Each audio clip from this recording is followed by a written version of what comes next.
चाहिए कि भारत जैसा एक ऐसा देश जिसमें सर्वधर्म समभाव को कदर किया जाता है, तो इस प्रकार की मानसिकता जो कांग्रेस की है गलत है।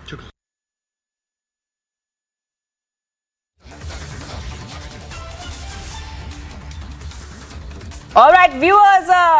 So, what happened was, viewers, that Chidambaram has cited Kamala Harris and Rishi Sunak to make a point about the US and UK embracing non-majority citizens. But that's what's happening right now, where P. Chidambaram has come out with a statement, and he has tweeted, first Kamala Harris, now Rishi Sunak. The people of the US and UK have embraced the non-majority citizens of their countries and elected them to high office in the government.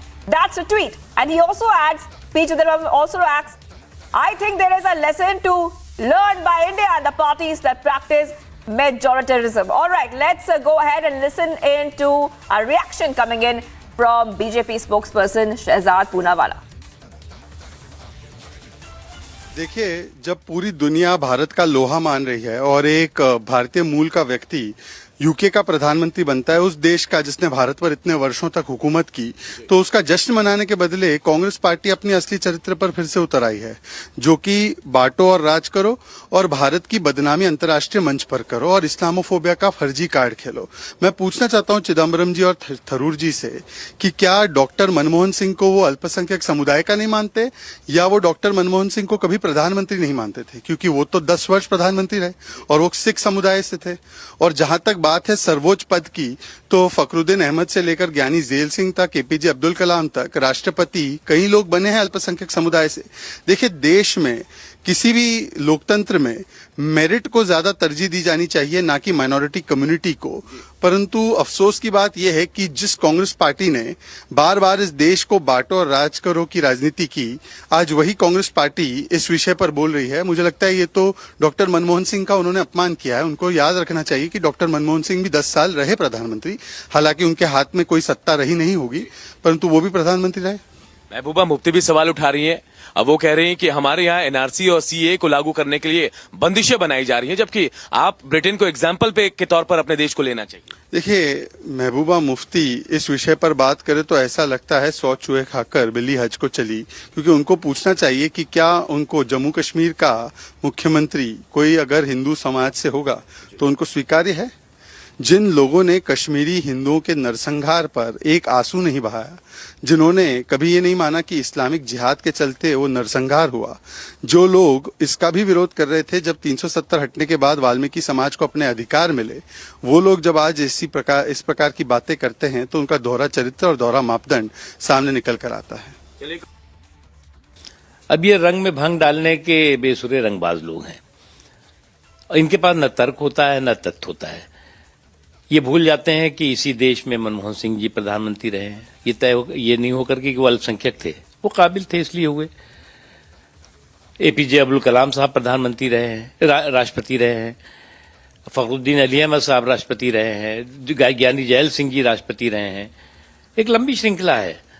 इस देश में तमाम संवैधानिक पदों पर जो भी काबिल रहा है, चाहे वो अल्पसंख्यक हो, बहुसंख्यक हो, दलित हो, पिछड़ा हो, कमजोर तबकों से जुड़ा हुआ व्यक्ति हो, वो इन शीर्ष पदों पर रह चुका है।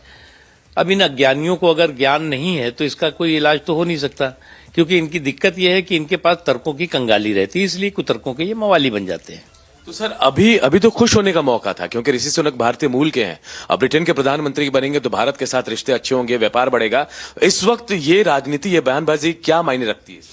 देखिए, ये जो इनकी रंग में भंग डालने की इनकी संस्कृति और संस्कार है, वही संस्कृति और संस्कार इनको आज इस रास्ते पे पहुंचा रहा है।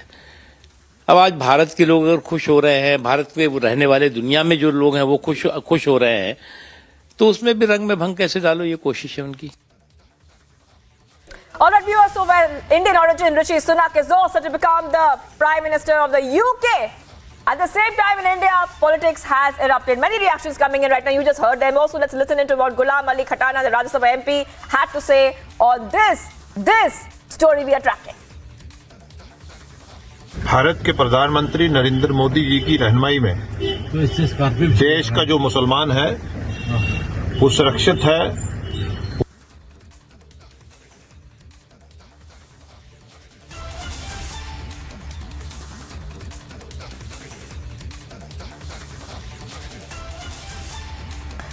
All right, viewers, so getting back-to-back reactions right now. We'll play those reactions out in just a moment of Ghulam Ali Khatana. But what we can tell you right now that after Rishi Sunak has become the new Prime Minister of the UK, Congress leaders, the opposition as well, they have come up with a bizarre inference by making it an issue of non-majority citizens and moreover drawing a lesson for India based on political gymnastics. All right, let's go ahead and see what else is making news from across the nation. US President Joe Biden has applauded the newly elected UK PM Rishi Sunak. Biden has said that the ascent of Rishi Sunak as the first Indian origin UK PM is a groundbreaking milestone. And whether it's the United Kingdom or just today, we've got news that Rishi Sunak is now the Prime Minister. As my brother would say, go figure. And the Conservative Party. Prime Minister Modi congratulated Rishi Sunak, who became the first Asian and Indian origin Prime Minister of the United Kingdom. PM Modi said that he is looking forward to working closely together on the global issues. Infosys co-founder Narayana Murthy has now responded to the elevation of his son-in-law Rishi Sunak as the Britain's Prime Minister. On his first reaction, Murthy has said, "We are proud of him and wish him success." Under the influence of cyclone Sitrang, a red alert indicating heavy to very heavy and extremely heavy rainfall has been issued for Assam, Mizoram and Tripura, other places as well. IMD stated that the widespread rainfall accompanied by thunderstorms, lightning and heavy to very heavy rainfall is likely to be witnessed. As Cyclone Sitrang has now battered parts of Bangladesh, at least 7 people lost their lives across the country. Thousands of people and livestock have been evacuated from the Cox's Bazar coast in Bangladesh and moved to the cyclone shelters. Despite a ban imposed on firecrackers by the Kejriwal-led Delhi government, the air quality of the capital remained in the very poor category post-Diwali celebrations. The AQI is over 380.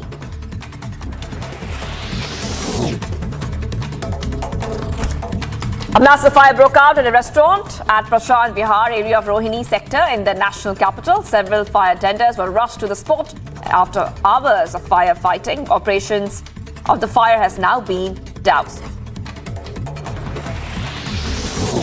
JDS has staged a protest over the poor state of roads in Bengaluru. In a unique wave of protest, JDS workers celebrate Diwali near the potholes in the majestic area of the city. JDS has given 15 days of ultimatum to state government, or else they plan to conduct protests across all the BBMP wards.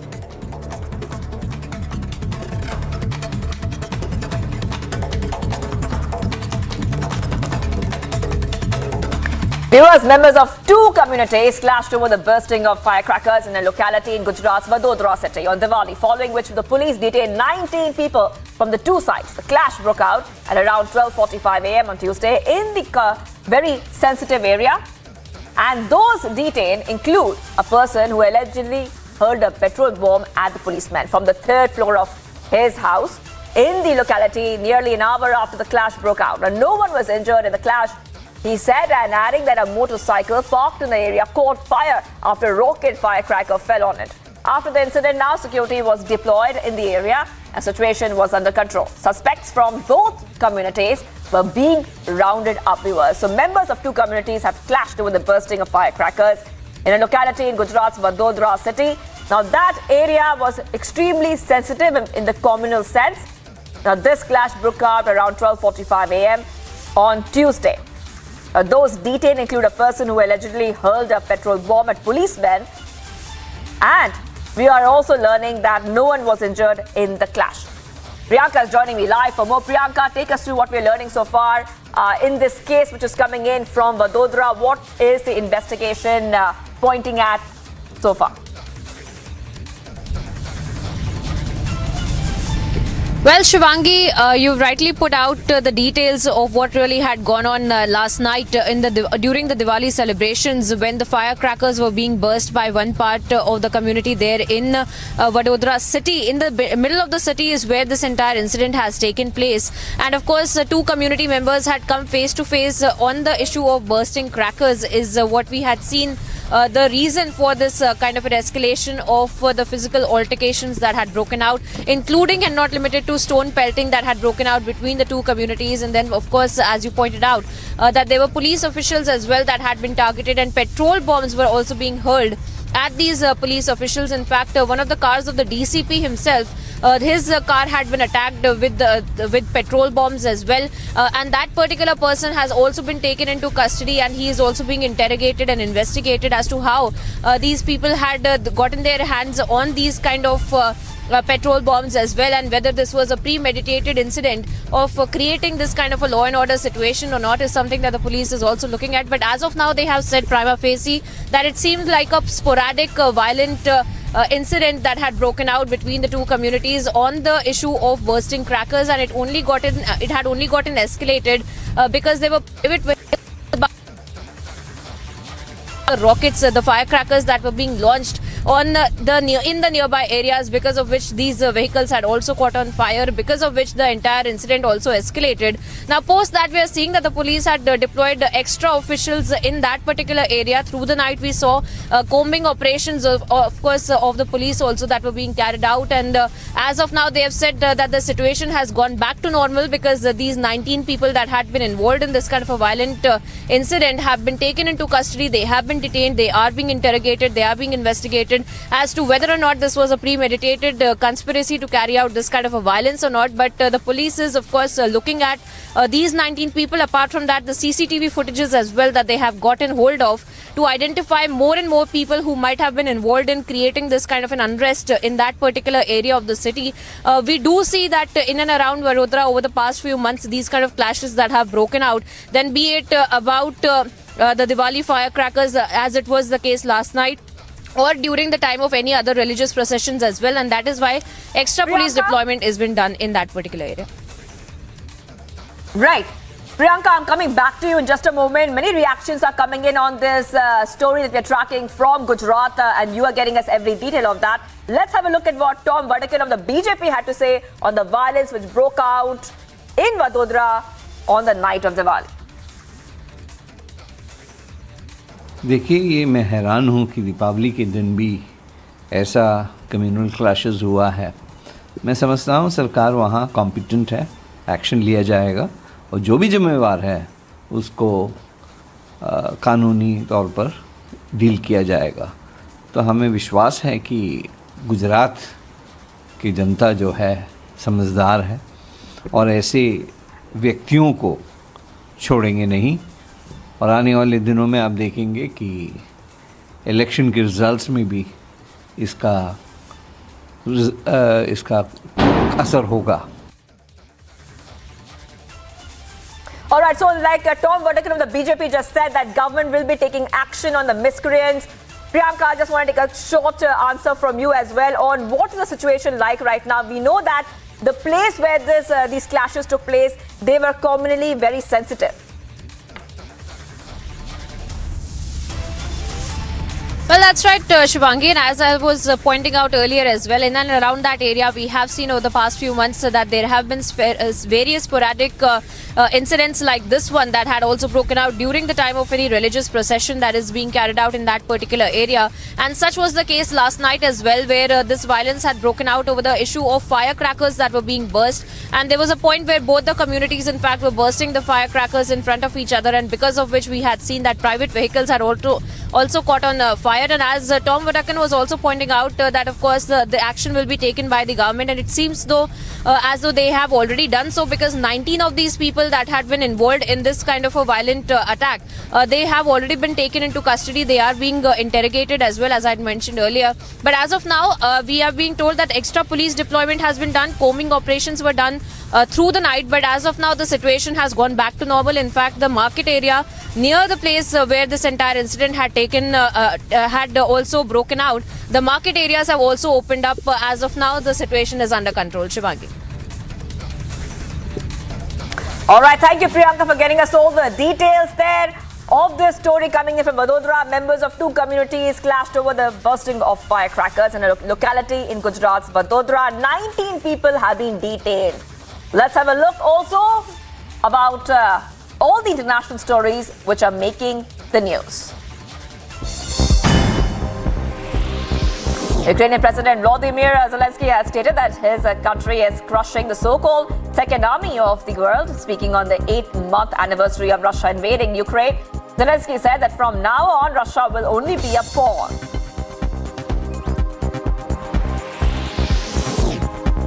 The White House has repeatedly rejected Russia's talk of a possible dirty bomb attack in Ukraine as the war enters its 9th month.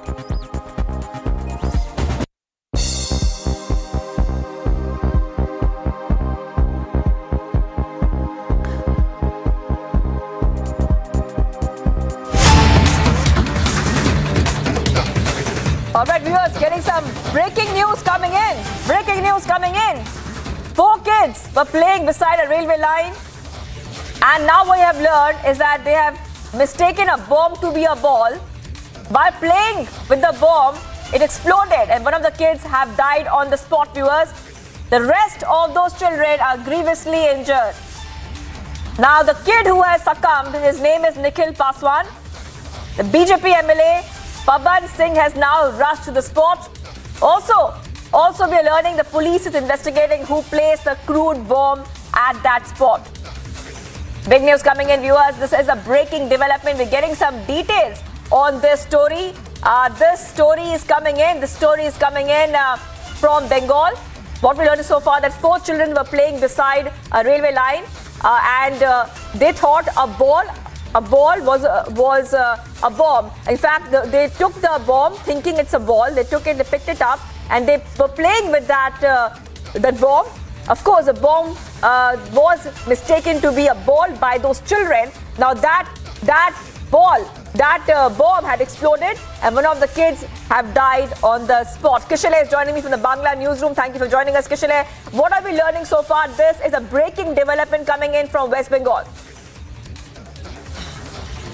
Exactly, Shivangi, this is the same place where last week there was an incident of firing and one death as well. Now we see that this bomb blast happened where 4 kids were playing, as you rightly mentioned. 4 kids were playing and they thought that it was a ball and one of them kicked, and that was a crude bomb that was kept just beside the railway line. And the police is investigating the matter after the kid died. One of the kids who kicked on the ball died and 3 of them are injured. One of them are being brought to Kolkata, what we are hearing from our sources as well. Therefore, again, question comes that whether North 24 Pargana, especially this area of Bhatpada, is safe or not, whether there is at all any rule of law in this place or not. Because again, another child died just a week later when one person died because of a shooting. The latest update is that there is bomb squad in that area, and the bomb squad is searching for more bombs. And what we are hearing from our sources is that there are more bombs that are being found around the railway lines in that particular area, railgate number 28.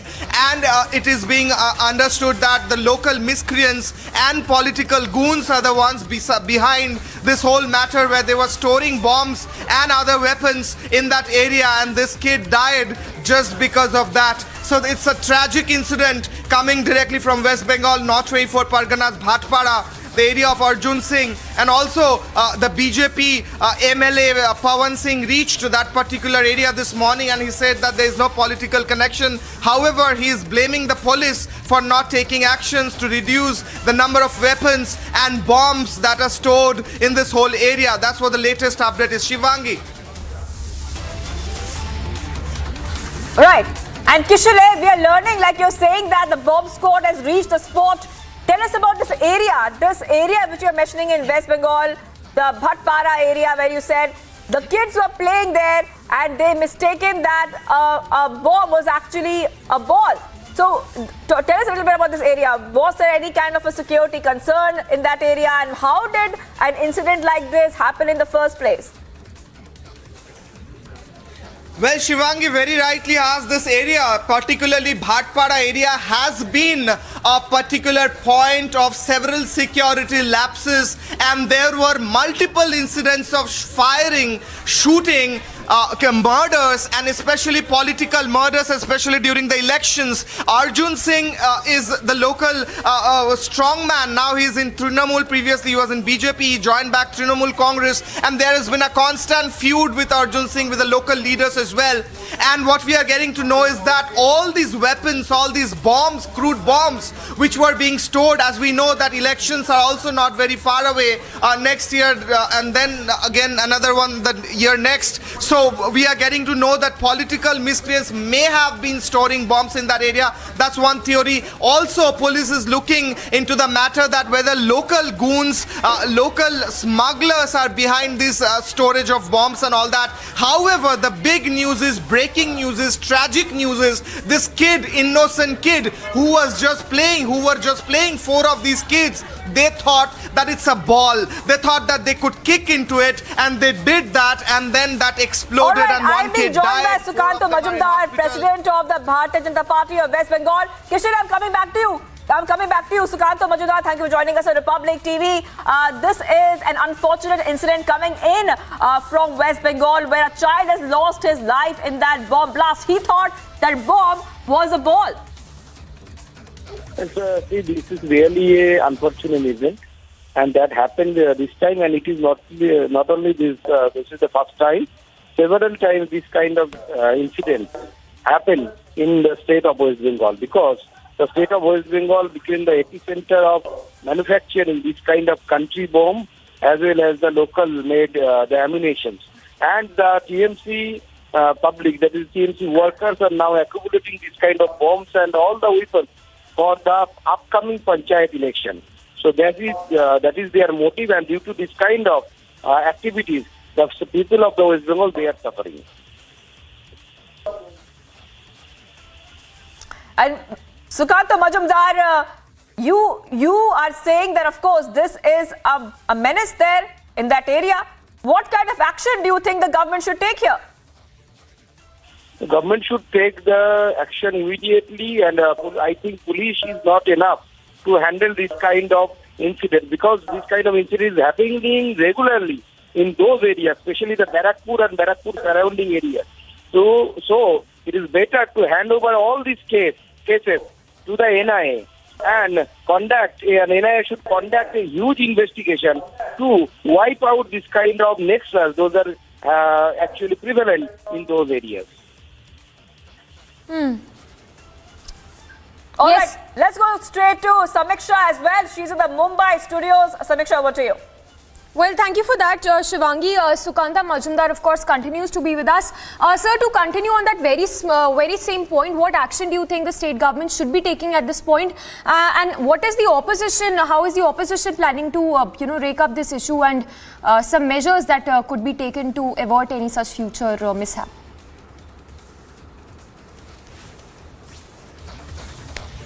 All right, we seem to have lost that connection, but that's a news break coming in from Bengal, where one child lost his life after crude bomb was mistaken for a ball and kicked by a child. That's a news break coming in from Bengal. We'll go across to our Bangla newsroom as well to get more updates on that. But very sad indeed, unfortunate incident coming to light, where a child lost his life as he mistook a ball. When he mistook a bomb to be a ball, which he kicked, as a result of which he lost his life. The bomb, we understand, was placed near a track. Kishle joining us also from the Bangla newsroom. Kishle, give us more details on this very unfortunate news coming in. Exactly. Sukanto Majumdar was very clear in saying there that Barakpur and Bhatpara regions, that whole area, are having a history of these kind, where several arms have been recovered. There have been armed conflicts. There have been firing, shooting and bomb explosion. The same happened in this case as well, when last week, what happened was, last week there was an incident of firing, and what happened was one person died, and that was a case of political violence. This time, crude bombs were placed just beside railway tracks in that area. To be more precise, that was railway track number 28 in Bhatpara region, very near to Barakpur in the North 24 Parganas. and these kids who are locals there, they always play along those railway lines. That's what their local family members are saying. They were playing there. They saw a round object which was a crude bomb. They did not know that. Innocent kids. They kicked on that and 4 of them were there. 1 died and 3 of them are critically injured. 1 is being, sources are telling us, being brought to Kolkata for further treatment. Therefore, there is an urgent need of securing that area in order to establish proper law and order. That's what the opposition is saying, BJP is saying. Also, BJP MLA Pavan Singh reached that area. His son of Arjun Singh, he is still in BJP. He was saying that it's the lapse from the part of the police that they could not sanitize that whole area and get rid of all these crude bombs, arms and etc. whatever is stored in that particular area. There are several history of armed men. Kishri, just stay with us. Just hold your thoughts for a moment. We have Agnimitra Paul of the BJP also joining us. Your first reaction, of course, a very unfortunate news indeed. But what action do you think the state government should be taking, state police should be taking for that matter at this point? See, actually, we don't expect anything from this government and neither from this police. Because we know that they are completely incapable. And in these last 12 years where Mamata Banerjee has become the CM, we have always seen these kind of things happening. We don't have any industry. Tata was kicked out from Singur. And when Tata was kicked out, Mamata Banerjee had said that industry will be coming. Of course, industries came, industry of bombs and arms and machinery. This is the industry which is flourishing in West Bengal right now. Any other day we see one ISIS agent being captured or an Al-Qaeda being captured or PFI is doing programs where TMC MLA is participating, and you get to see these incidents where little children are being murdered by these bombs. Why would bombs be around? Why? What is the police doing? But how do you expect anything from this West Bengal police who sits in their thana and 2 brothers got murdered and their bodies were lying in the morgue the last 10 days? Police didn't do anything. They didn't know. So basically the police and that police minister, who is also the Chief Minister Mamata Banerjee, they don't do anything. They have forgotten what is their work. Because Mamata Banerjee and TMC uses them for extortion, for cut money, for syndicate. They are being used for that. They are not being used to protect, the public. 4 little children getting killed. How unfortunate is this? And we have a government who says we are Mati Manus. We are for the mother, we are for the grass, we are for the people, we are for the public. This is the work you are doing. Little children are being killed who are playing. What was the bomb doing over there? What is Barakpur Police Commissioner doing? So actually we don't expect anything from Chief Minister Mamata Banerjee and her government. I would like to ask her, please resign, because anyways you have cheated the people of Bengal crores of money. Lakhs and lakhs of students, teachers are still sitting for over 600 days. They are protesting and she has done nothing. She is the most, I will say, unempathetic Chief Minister of West Bengal has seen in long time. So let her resign and we will look after the entire thing after she resigns. She is completely incapable and she should resign immediately. And ma'am, this crude bomb menace is a recurring problem in the state, but no action has been taken all this while, and not even a word of condemnation, anything so far from the TMC government. And also the bigger question as to how did the crude bomb... yes, please continue. It is being encouraged by Chief Minister.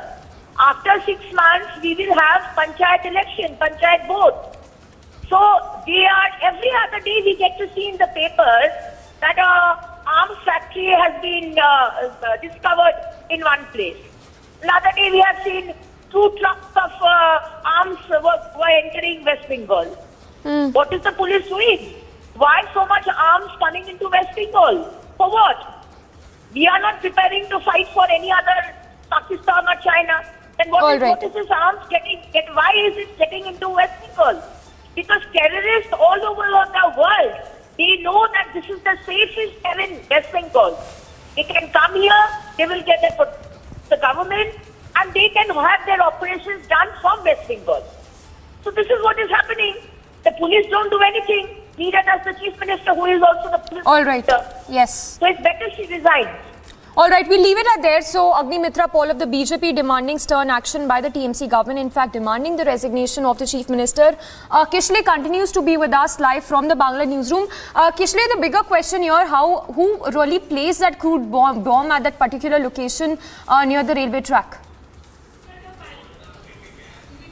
Yeah, exactly, Samiksha. Apart from that, also, I'll give you a latest update. There is bomb squad in that area, and several other bombs have been also found. So it's not just one bomb. These kids were playing with one bomb and one kid died. That's the tragic incident. There were more bombs. So that's a breaking news. There were more bombs which are being recovered now by the bomb squad. So there could be even greater accidents, and there could be even greater deaths from these bombs which were stored. So as you were asking, who kept these bombs is still a question. Police is investigating the matter, but what we are getting to know from our local sources is that there is a possibility that the political goons and miscreants might have been storing bombs for the upcoming elections. That's one theory, one possibility. Also, there is a possibility that the local smugglers and miscreants have been storing these bombs in order to use them later on in several purposes which are illegal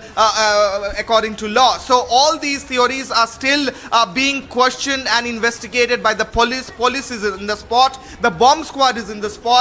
There have been several other bombs that have been recovered. One child is already dead. One more is fighting for his life in the hospital where he almost lost his hand, and also two other are injured. That's the situation in that particular area. And this whole incident happened in ward number 10 in Bhatpara, and just last Sunday, there has been a firing incident in Ward 17. So you can understand that these very close by areas are core areas where several incidences of these firings, of these bomb explosions have been happening in Barakpur and Bhatpara.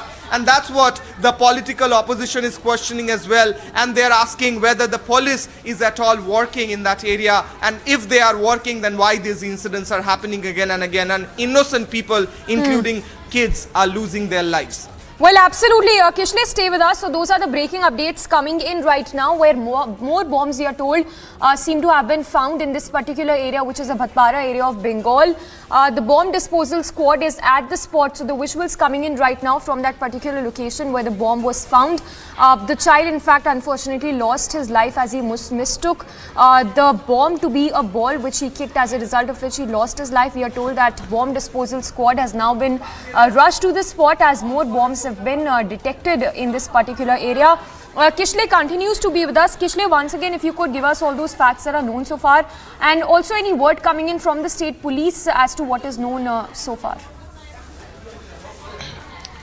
Well, the local IC of the GRP, of the Railway Protection Force and GRP, he reached the spot, and also the local MLA reached the spot in the morning.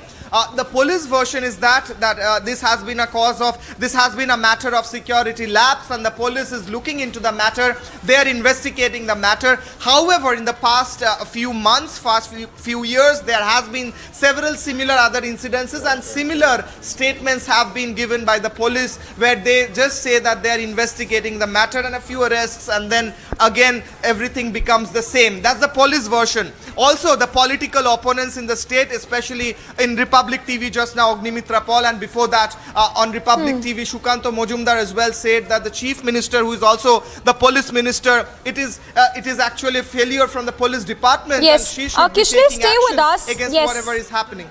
Yes, just hold your thoughts. We have Shatrup Ghosh of the CPIM also joining us. Sir, if I can get your quick response. Crude bomb menace has been a recurring problem when we talk about West Bengal. Here we have another incident coming to light, and this time a child losing his life as he mistook that bomb to be a ball. Like you said, it's absolutely shocking, it's appalling, but at the same time, it's very regular. Unfortunately, it is very regular in West Bengal for the last few years. We have been seeing these incidents repeating themselves. And not only adults, not only political workers, but like this time it happened, children have lost their lives. A child has died today. Few months back, the same incident happened in Malda where another child lost its life. This has been happening. But, and you know, the Trinamool Congress, they have been riding upon mercenaries, they have been riding upon weapons and illegal arms and ammunition to hold their political control over West Bengal. This we have been crying out for the last 7-8 years, and now it's for the entire country to see. But also I would like to remind Mr. Paul and Shukanta Mujumdar, who were condoning this incident, I would like to remind them that the person who is right now the kingpin behind all this, assembling these bombs and ammunition over there in Bhatpada, till date he is officially a BJP MP, Arjun Singh, who had joined the BJP 3 years back. He is a known mafia in West Bengal. He has been a muscle man of Trinamool Congress since the last 2 decades. He joined the BJP in 2019. He became an MP, contestant from the BJP, and till date he is a member of parliament from the BJP. And he has joined TMC recently, and now he is a mafia like he has always been, and he is behind all these incidents. So while the BJP would condone these incidents, they should also answer. They also have the responsibility to answer to the people. All right. That what is their MP doing, and why is their MP involved in this? Of course. Thank you for speaking to us. So that was Shatru Ghosh of the CPIM. Kishle, of course, continues to be with us. Kishle, very shocking indeed. Now given to understand, like you're telling us, that more bombs have been found in this particular location. Share all those details. Yeah, exactly. And I'll just remind you that 24th April this year, there has been also a similar incident where 4 kids were injured when they kicked a bomb thinking it as a ball. Again, similar incident happened in Bhatpada, and we are keeping a track on all these updates from Bhatpada, and we will be coming back with more exclusive news and updates from Bhatpada only on Republic TV after a short break.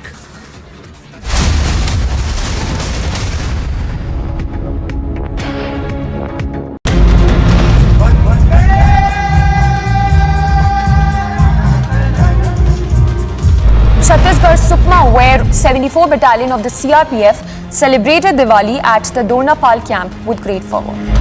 Rishi Sunak is therefore elected as leader of the Conservative.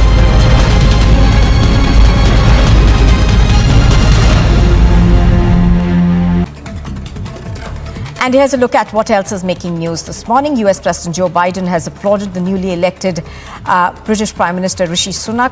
Biden said the ascent of Rishi Sunak as the first Indian origin Prime Minister is a groundbreaking milestone. And whether it's the United Kingdom or just today, we've got news that Rishi Sunak is now the Prime Minister. As my brother would say, go figure. And the Conservative Party. Prime Minister Narendra Modi congratulated Rishi Sunak, who became the first Asian and Indian origin Prime Minister of the United Kingdom. The Prime Minister said he's looking forward to working closely with him on global issues. A cyclone Sitrang battered parts of Bangladesh. At least 7 people have lost their lives across the country. Thousands of people and livestock has been evacuated from Cox's Bazar coast in Bangladesh and moved to the cyclone shelters. And here's a look at what else is making news this morning. US President Joe Biden has applauded the newly elected British Prime Minister Rishi Sunak. Biden said the ascent of Rishi Sunak as the first Indian origin Prime Minister is a groundbreaking milestone. And whether it's the United Kingdom or just today, we've got news that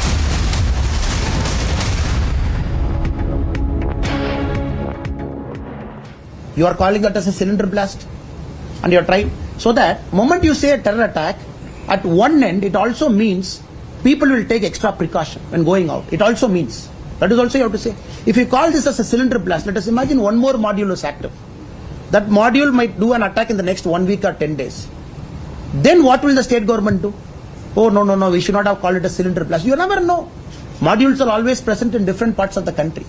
So all we are saying is, some English news channels have also cryptically written the WhatsApp chat message of that person, status message. So nothing we are disclosing is not available already in the public domain. Different news channels have got parts of it here and there. Some blog people have got parts of it here and there. We are not going further to talk about the 8 people or to talk about the other people also. All we are doing is telling the government, people have started to know this is a terror attack, this is a suicide attack. Please don't hide anymore. Please arrest people, give us confidence, change officers, put some extra security in Coimbatore. Please brief press openly so that press and political parties will support you. And you also, sir, you are a very senior journalist, sir. In your lifetime, have you seen any press release, sir, in your lifetime on a sensitive matter without a police section? That itself shows moment they release the section out, intelligent people like you will say, why for a cylinder blast you have put this section? So that is our duty to question it, sir. If the political party is not doing it, then what is the purpose of our existence?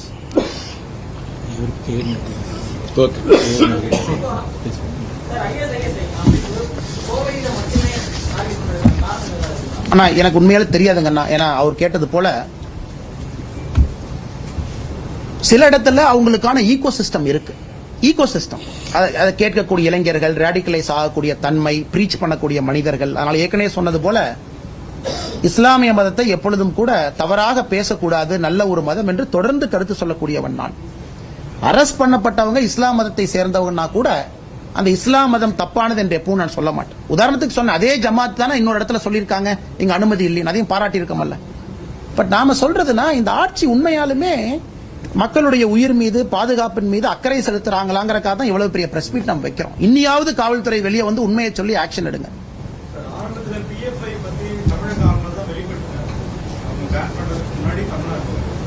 இந்த விவகாரத்தெல்லாம் பார்த்துட்டு இருக்காருன்னு நினைக்கிறீங்களா?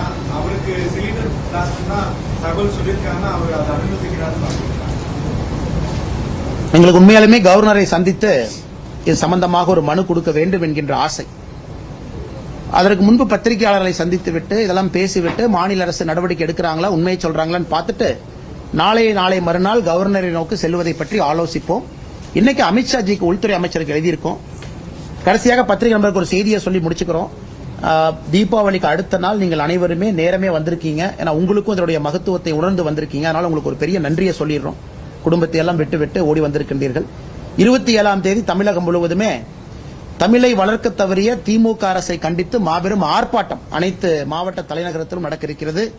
நான் கடலூரிலே சென்று பங்கேற்க இருக்கின்றேன்.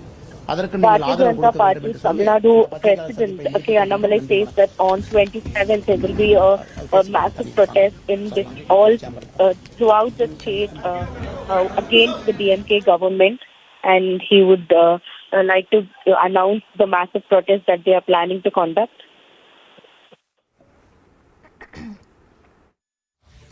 And that was Annamalai's briefing in which he sharpened the attack on the state government in Tamil Nadu, saying that there is a deeper plot behind the Coimbatore blast which took place. Remember, 5 more accused have already been arrested in this case. Meanwhile, the probe is still underway as we speak.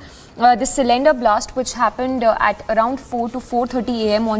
on Sunday, which even claimed life of one person. The CCTV footage that has been accessed as well, in which 5 people purportedly taking out a gunny bag from Mubin, the deceased, has the CCTV, of course, that's been accessed from at around 11:25 p.m. on Saturday. The cylinder explosion, remember, in the car happened near Coimbatore, outside the Coimbatore temple. While one of the accused could be Mubin, is being said. Investigation is on to identify more accused in this particular case, and the visuals there on your screens as well of the moment the blast happened outside the Coimbatore temple. The accused who have been arrested, the 5 accused who have been arrested, as well as Mubin, who lost his life, who could also be one of the conspirators who plotted this particular attack. So it's also being said that there could be a deeper nexus here. There could be a link to the Sri Lanka Easter bombings. Well, that is of course under scanner as we speak, but the visuals there on your screens right now of the aftermath as a result of the explosion which happened outside the temple in Coimbatore, in which one person, the 25-year-old Mubin, lost his life. We have Ashwin as well reporting live on that story. Ashwin, if you could put this into context for us, Annamalai, the Tamil Nadu BJP, they're sharpening its attack on the state government, saying that there is a deeper ISIS link behind the Coimbatore blast. Well, all the primary evidences that is coming to light definitely points out that there is a deeper terror angle to the entire case.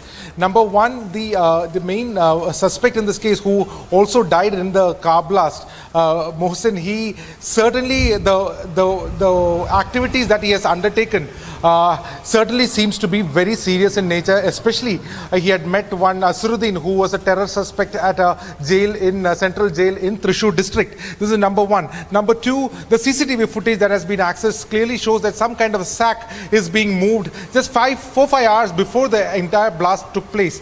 The special investigating team has also stated very clearly that before the vehicle reached the Someshwara temple at Coimbatore, this Mohsin had in fact opened the LPG cylinders and also kept some nails also to increase the range of damage also. All this points out at a lone wolf attack for sure. It needs to be ascertained by the investigating officials, but the deeper nexus also shows that the 5 people who have also been taken into custody, along with the links to the Sri Lankan the Easter blast, and the accused being friends with them, along with the police raids at some of the key spots of, for instance, the brother of Basha, who was part of the band organization called as Al Umma. His home was also raided as part of the entire investigation as well. So it certainly points out the horrors of the 1998 Coimbatore blast is now again coming to light. We have, although there is no much casualty other than the suspect himself who has died in the entire blast, it could have been very fatal for the people and also for the national security. Stay tuned. We will be giving back all the updates on the Coimbatore car blast. Stay tuned to Republic TV. We'll be back after a short break.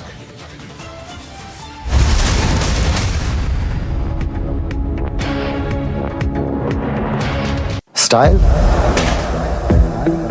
For me, it's the pursuit of timeless elegance. Crisp, clean, classic, subtle brilliance. You don't know what it is that catches your eye, but it does, The cut, the color, the lines. There's something in the essence of the evergreen. You feel special, selected. That's when I know I found the right fit. When I feel selected. And here's a look at what else is making news this morning. US President Joe Biden has applauded the newly elected British Prime Minister Rishi Sunak. Biden said the ascent of Rishi Sunak as the first Indian origin Prime Minister is a groundbreaking milestone. And whether it's the United Kingdom or just today, we've got news that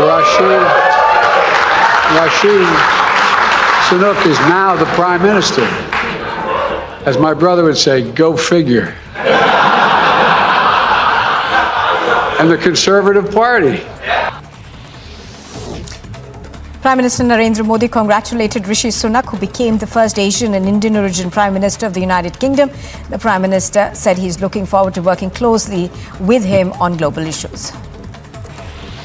A cyclone Sitrang battered parts of Bangladesh. At least 7 people have lost their lives across the country. Thousands of people and livestock has been evacuated from Cox's Bazar coast in Bangladesh and moved to the cyclone shelters. And here's a look at what else is making news this morning. Delhi's air quality index hit the very poor category with an AQI of 377 in Anand Vihar. Now, Britain's Conservative Party leader Rishi Sunak has become the first Indian origin Prime Minister of the United Kingdom, former UK Chancellor of the Exchequer. The disaster management authorities in Meghalaya have been kept on high alert as Cyclone Sitrang is likely to bring heavy rain in many parts of the state. Kashmiri Pandit families moving to Jammu from Shopian, Chaudhry Gun area where PK Butt was killed by terrorists.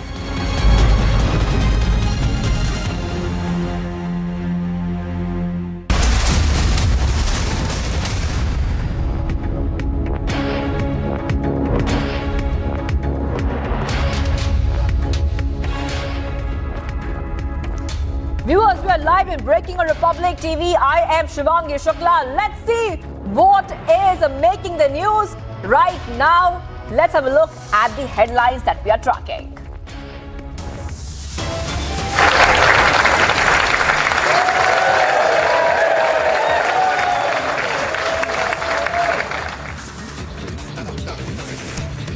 Pre-scripted, Rishi Sunak becomes United Kingdom's non-white Indian origin Hindu Prime Minister.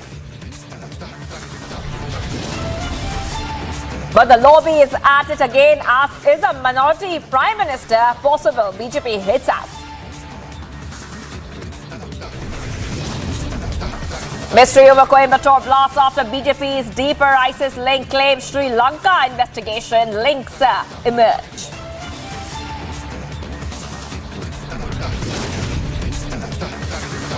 Communal clashes in Vadodara, 19 detained. Police say investigation underway.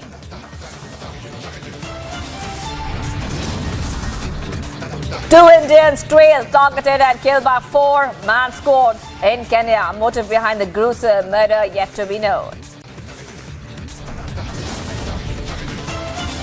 After chicken distribution, liquor bottles, now it's the BRS on a liquor spray ahead of bipolls to lure voters in. Bengal crude bomb menace kills a child, critically injured 3 others.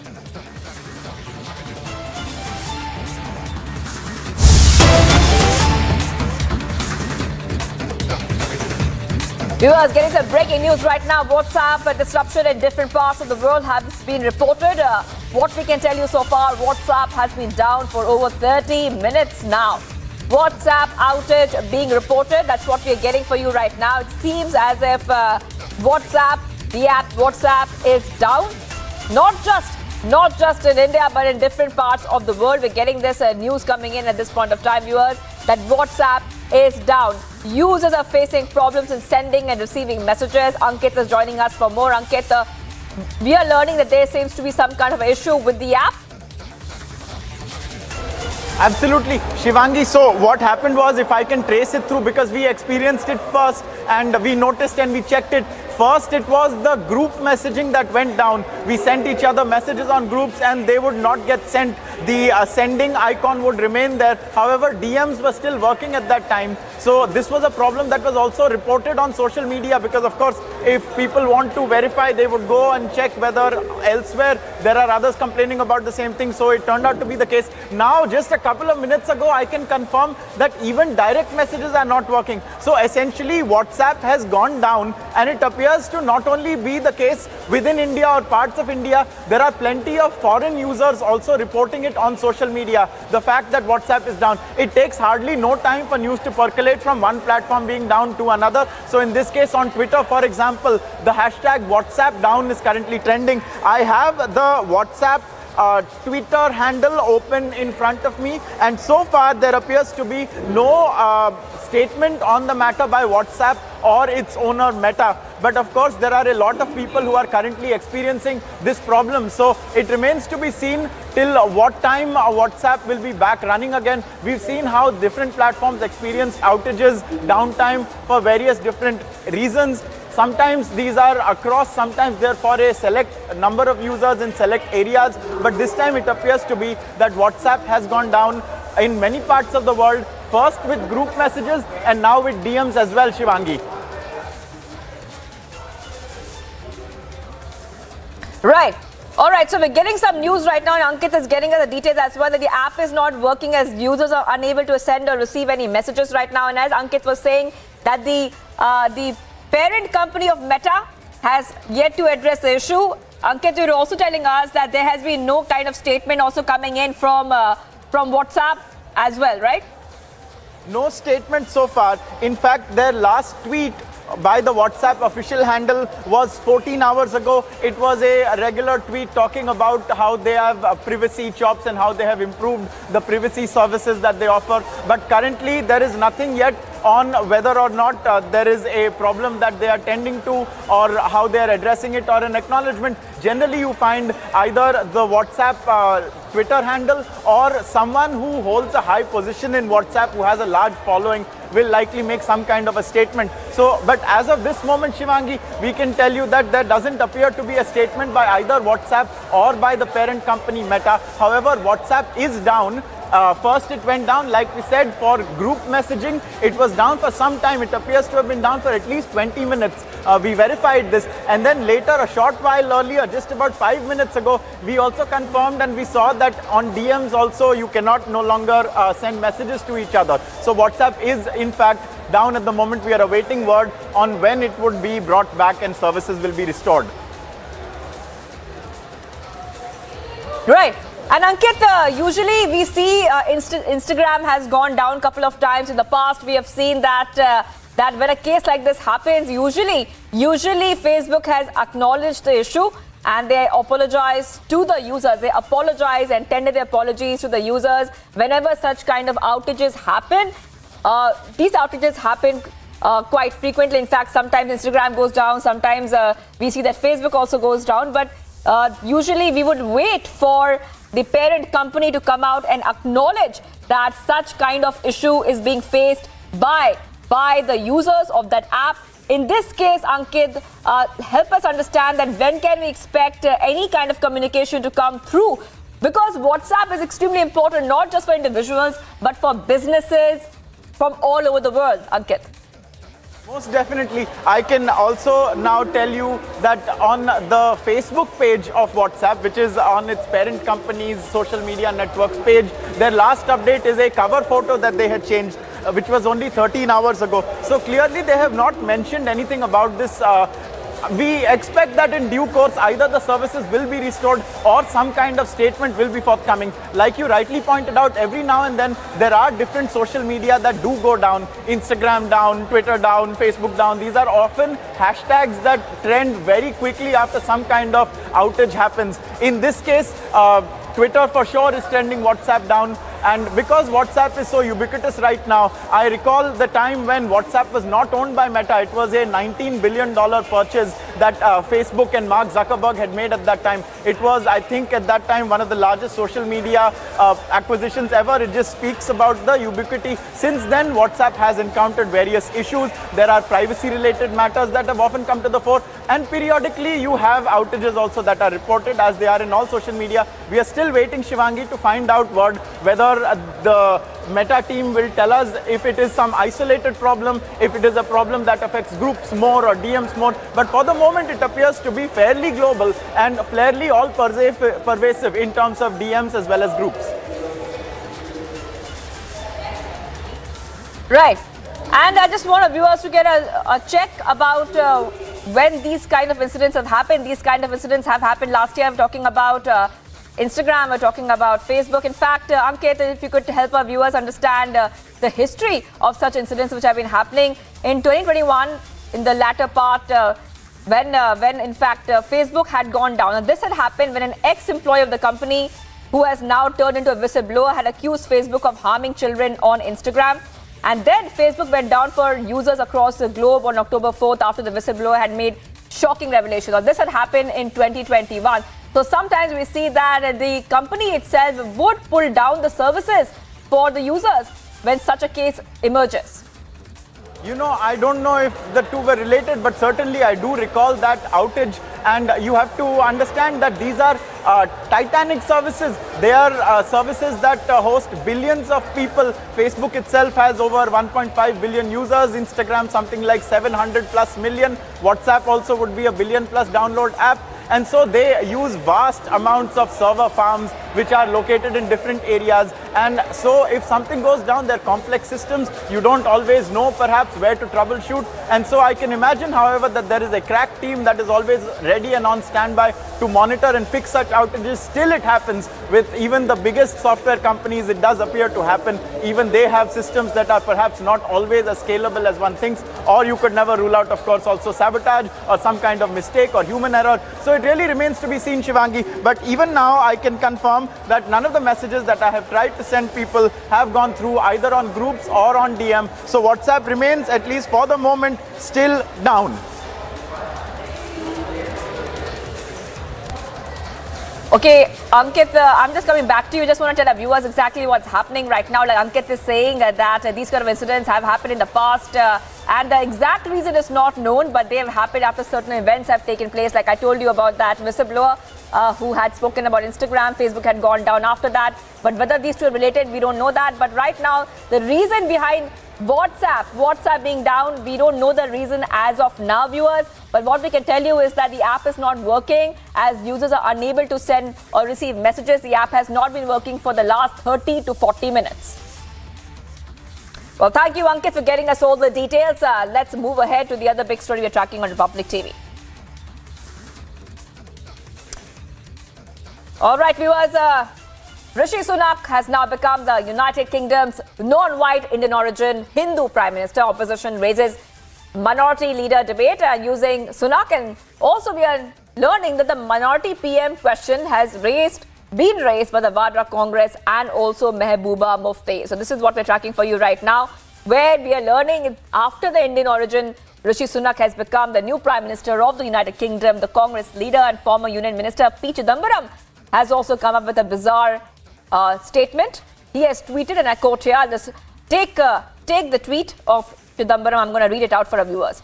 He says, first Kamala Harris, now Rishi Sunak. The people of the US and the UK have embraced the non-majority citizens of the countries and elected them to the high office in the government. I think there is a lesson to be learned by India and the parties that practice this kind of majoritarianism. That's what he's saying right now.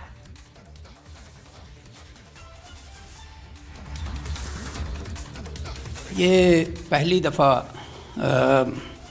जो Indian origin का ऋषि सुनाक जो है ये prime minister बन गया Britain का। ये पिछली दफ़ा ही प्राइम मिनिस्टर बन गया था, लेकिन कुछ हालात ऐसे पैदा हो गए कि उसको मुमकिन नहीं हुआ, लेकिन उसने जंग नहीं छोड़ी, उसने अपने उसमें रखा और मेरा ख्याल है कि शायद 2-4 महीनों में ही ये दोबारा वहाँ प्राइम मिनिस्टर बन गए। ये बहुत अच्छी खबर है और ये हमें एक लेसन है कि हमको बड़े खुले दिल से सोचना चाहिए दुनिया कहाँ जा रही है, और हम लोग जो हैं छोटी छोटी बातों में अटके हुए हैं। अब सवाल यह है कि ऋषि सुनाक जो है, जो वहाँ चैलेंजेस हैं उनका कैसे मुकाबला करता है, ये आने वाला वक्त बताएगा, क्योंकि इस वक्त पूरी दुनिया के अंदर जो है क्राइसिस है, फाइनेंशियल क्राइसिस है। पूरी दुनिया के अंदर तेल का जो मसला है वो भी बना हुआ है। यूक्रेन और रशिया की जंग जो है वो चल रही है, जो बड़ी बदकिस्मती की बात है। All right, viewers, so we're getting this breaking update. We just told you that WhatsApp disruption in different parts of the world has been reported, and WhatsApp has been down for over 30 to 40 minutes now. The WhatsApp services have been down for over 30 minutes, and this is coming in as many people are reporting that they cannot send or receive any messages. In fact, we're learning that WhatsApp is not working. People cannot send messages. They can't send messages on the groups of WhatsApp. They cannot even DM each other as well. Now, WhatsApp is the world's most popular messaging app, and it has stopped working. This will affect and is affecting right now, potentially affecting billions of users. Billions of users. The app is being used by people. The app is used by businesses as well. The app is used to send money across to each other. So right now, this is why we are tracking the story very closely. It's a very, very big development that WhatsApp is being reported to be not working right now. WhatsApp is not working for over 30 to 40 minutes. And many people are reporting right now, even here at Republic TV, we cannot send any messages on the groups. So we are tracking the story very closely. At the same time, no official word has come in from the parent company, which is Meta. Ankit is joining me live again. Ankit, you were getting us all the details about WhatsApp services being down. And I was also telling our viewers right now that WhatsApp is something that everybody uses. People are very dependent on WhatsApp to communicate for their businesses. Are we learning anything right now about when will this issue be solved? You know, Shivangi, I have one eye on the camera and I have one eye clearly on my phone at all times, because I'm checking the WhatsApp Twitter handle, I'm checking the WhatsApp Facebook handle for any indication that messages are now being sent. I'm also checking my own WhatsApp inbox to see if any of the messages I have sent have gone across, but still it shows you the hour figure, the clock face, which tells you that the messages are yet to be sent. They have not been sent from my phone itself. So it appears to be a sending and receiving error, or we don't know at this moment. But the matter is trending on all other social media. WhatsApp down is a global trend right now. It's a worldwide trend. Once again, I'd like to repeat. So it's not just a problem in India. There are cases also we've seen in the past where WhatsApp isn't necessarily down all across the world. It could be down only in isolated places, but here in this case it does appear to be at least in a number of places. Now, like you've also rightly been saying, WhatsApp is a platform that is very ubiquitous. They have added a number of features also of late, such as, like you said, sending money. People also use it to send pictures and wishes to each other, because also it is the festive season, and so that is also something that they use it for. And so most definitely within a couple of minutes of WhatsApp going down, it's more than likely that a lot of people will experience this firsthand themselves, which is why it becomes such news. And also clearly it is the predominant form we use at this moment on our phones to communicate with each other, whether it is personal or interpersonal DMs, or whether it is to large groups and so on and so forth. So for the moment it appears to be down. I'm refreshing the Twitter handle of WhatsApp once again. There is no update. Their last message is last night about their privacy chops, and on Facebook their last update is also last night. They had a new cover photo. So no acknowledgement so far, Shivangi. Right. All right. And I'm also checking this page called Down Detector. It checks if apps are down. There's an immense amount of spike there, which is being reported in the past an hour or so, because WhatsApp has been down for approximately 40 minutes so far, Ankit. So it reports around 28,801. 28,801. That's a big spike coming in right now, and we are tracking this story very closely. And Ankit, like you are telling us as well, that these kind of instances have happened in the past, where Instagram has been down, Facebook Messenger has been down, and we have seen that the parent company or Facebook comes out with a statement. They apologize sometime, and we are kind of hoping right now that some kind of a statement should be coming out from the parent company as well. Ankit. Absolutely. In fact, it's very interesting. If I can also show people, here is the down detector of WhatsApp, and right in the end you can see there is a huge spike in the number of reports of WhatsApp being down. So there were no reports a while back, and then until just a couple of minutes earlier there was nothing, and then suddenly there are almost 30,000 reports of WhatsApp being down. So that is what it's telling you. So very clearly, Shivangi, like you rightly mentioned, this is a problem that is being experienced wholesale and by a lot of people. Like we've discussed also, WhatsApp is a service that is downloaded in the app form across Android and iOS, and also on the web over 1 billion times. It's probably used by over 1 billion people every day, and so it requires vast amount of server resources to run and operate. Sometimes there is no currently it is an ongoing topic of whether the server should be located in the country in which WhatsApp is being used. So for instance, for Indian users and Indian WhatsApp, should the servers be located in India? It's an ongoing discussion, but right now there is no consensus yet. So you don't know exactly where the servers are that your WhatsApp will ping the messages off and send it back again. So that is also something that we cannot currently speculate about. But as of this moment, there is no update from Meta, there is no update from WhatsApp, and there is widespread report of WhatsApp being down reported from across the world. Right. Ankit, if you could just go to your Twitter, because what is trending right now is hashtag WhatsApp down. Hashtag WhatsApp down. It's trending all over. It's trending all over. It's number one. It's trending number one in India right now, Ankit. So if you could just go ahead and read some tweets. A lot of tweets are coming in on social media as well, where they are saying that WhatsApp is down. It's become the number one trend so far. In fact, more than 9,000 to 10,000 tweets on hashtag WhatsApp down. That really tells us that WhatsApp is down for so many people right now, not just in India, but also from across the world, Ankit. Yes, you're absolutely right. In fact, when I wanted to check whether or not WhatsApp was down or working, the first thing I also did was go to Twitter and check whether there were people tweeting with the words WhatsApp down. People are very wise to what they use and to express different situations. So it was already a preordained thing that if WhatsApp was to go down, the hashtag would be hashtag WhatsApp down. And that is precisely like you said, which is the case. There are 10,000 plus tweets. Remember, we just showed our viewers how there are almost 30,000 reports by different people on one particular website saying that WhatsApp has gone down. So clearly the problem is very pervasive. There are different kinds of reactions. One of the things that people always talk about is how whenever one social media goes down, there is a web migration to others. So in this case, people are remarking at the fact that people are going to different social media to check whether another social media, that is WhatsApp, is down. So that is just the nature of these conversations. Ironical at some times, but that is the kind of thing that often proliferates online. But again, I would like to just check that none of my messages so far have yet been delivered, whether they're on groups or whether they are on DM. I also have a group with myself in it, and I'm not able to deliver messages to myself either. And so it appears to still be down. There is a bar that says connecting on top, which has a circle on it that is constantly whirring and buzzing and buffering. So we are awaiting to see whether or not WhatsApp comes back. We are tracking this very closely, just like all our viewers are. We'll be back with more on Republic. Stay with us. Ankit, stay on with us.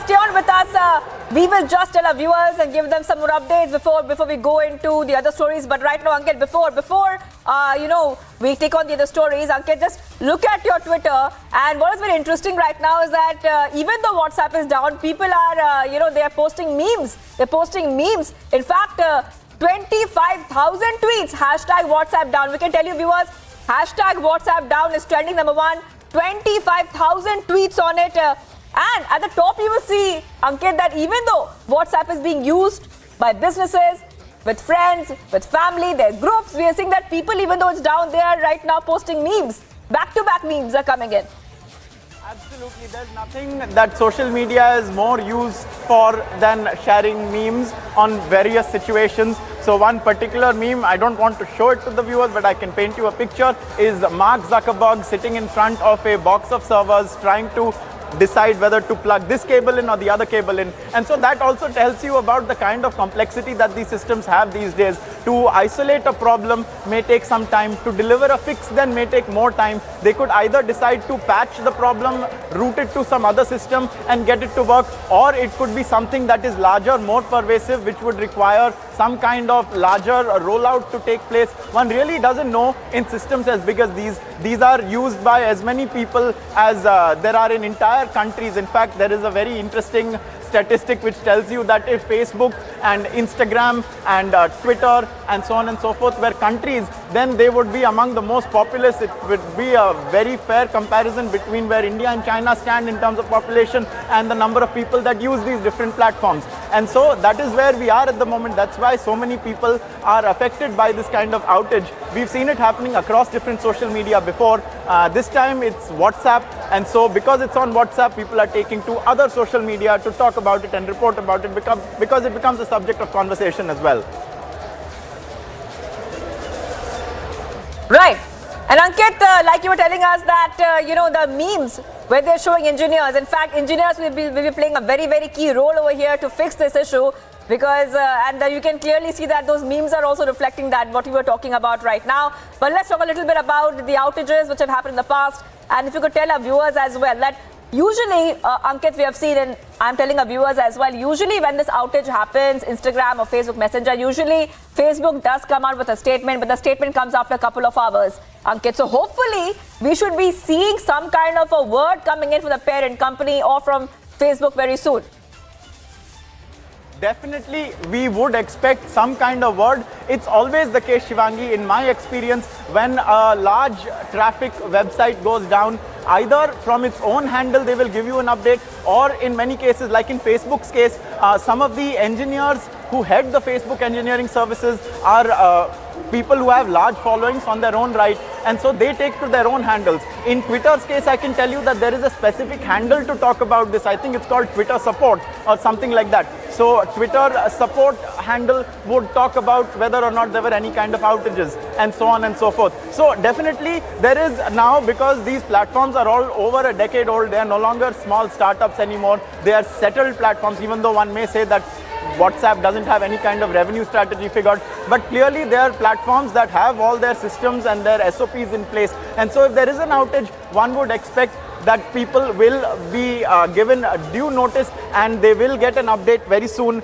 But for the moment, and one cannot also speculate, Shivangi, whether it is a matter of it currently being the middle of the night in America, for example. This is a company that is headquartered in Menlo Park in California, in Silicon Valley, if I'm not mistaken. And so, of course, such a big company, such a big service, you expect them to have 24/7 crews on the spot, crack teams to fix it, emergency response teams. They don't take chances with matters like this because they also know that the second that they have an outage, they have an issue, people often migrate. Sometimes, like we're talking about now, they're migrating to talk about it. Someone may migrate to a different chat platform if it's so important. We all know how just last year there was a privacy battle waging over how WhatsApp wanted everyone to sign its new privacy policy. A lot of people rejected it, and so looks they moved like across to another Meta. platform. Looks like Meta has issued a statement. Ankit, looks like Meta has issued a statement. We are flashing that on a screen right now. It's coming in the breaking news. Breaking news. The Meta has said we are working to fix the issue. Statement has been released, Ankit. Finally, they have acted within 45 minutes after the app went down. And they are saying, and they have confirmed it's a WhatsApp outage issue. And they're working to restore the app. Ankit. I am also trying to pull up the statement, Shivangi, but clearly Meta has acknowledged the fact. I am pulling up its Twitter handle and trying to find out whether or not they have also tweeted about it. So they have not. One would imagine that because it's Meta, they would take it to their own platform. And let me try and pull that out as well. One would think that they would have responded, and so they have at the moment. Let's just take a look. So Meta says that they are currently working on the situation. They have acknowledged the fact that WhatsApp is down. They say they are working to restore as quickly as possible. It's a small statement. It is a nondescript statement. And Meta says that they are trying to fix the problem as we speak. So clearly there is action here on this front. It is a status quo at the moment insofar as WhatsApp being down goes, and the services of the WhatsApp-owned Meta are currently down. I am reading the statement out. We are aware that some people are currently having trouble sending messages, and we are working to restore WhatsApp for everyone as quickly as possible. This is the statement that a spokesperson for Meta has issued on WhatsApp being down. It's notable that it doesn't appear to have been posted anywhere. It is a statement that has come to us, and so this is currently the status insofar as WhatsApp's downtime and outage goes, Shivangi. No ETA. Very importantly, there is no estimated time for a fix at this moment. I think what is current is that we'll know when we know. When you see the tick and then the double tick and then it turned blue on your WhatsApp, that is perhaps when you would know whether or not WhatsApp has started working. Right, Ankit. So now we were telling our viewers, Ankit, that on Republic TV it said that usually the parent company would come up with a statement after an hour or a few hours. It looks like that is exactly what's happened right now. While we are breaking the story, while we're reporting for our viewers, a statement has come out, and Ankit has just read that statement. I'll also repeat it. They're saying that we are aware that some people are currently having trouble sending messages, and we are working to restore WhatsApp for everyone as quickly as possible. That's what Meta is saying, the company is saying. But Ankit, also right now, they have not pointed out so far that what exactly was the problem. Hopefully, in some time, we will come to know that what was the reason behind WhatsApp outage. Now, 2 billion people use WhatsApp all over the world. So hopefully, Ankit, and if you could tell our viewers as well that will a kind of a statement come out soon about why was there an outage? Was it a technical glitch, or was it any other kind of problem which led to this outage for so many people? Generally, if my memory serves right, for now they will not disclose too many details. In fact, even if you look at this current statement, they haven't even spoken about whether it is a geographically limited problem, whether it affects only certain kind of users in different places. or any other details. They have not really spoken about it. Also, they have not spoken about how long it would take for them to fix it. So at this moment, there is not much more than an acknowledgement and an assurance that they will eventually fix it. However, what we've seen in recent times, when the big Facebook outage happened last year, eventually they got it working. And then finally, Mark Zuckerberg himself, the CEO of Meta, issued a long statement, and there he tends to get into the specifics of what happens. Zuckerberg has this way of putting it across in a way people can understand. We'll be watching out for that. We are tracking this very closely. When will WhatsApp be back up? We'll get you more details and any other statements that come out after a short break. Stay with us. We'll be back in just a few seconds.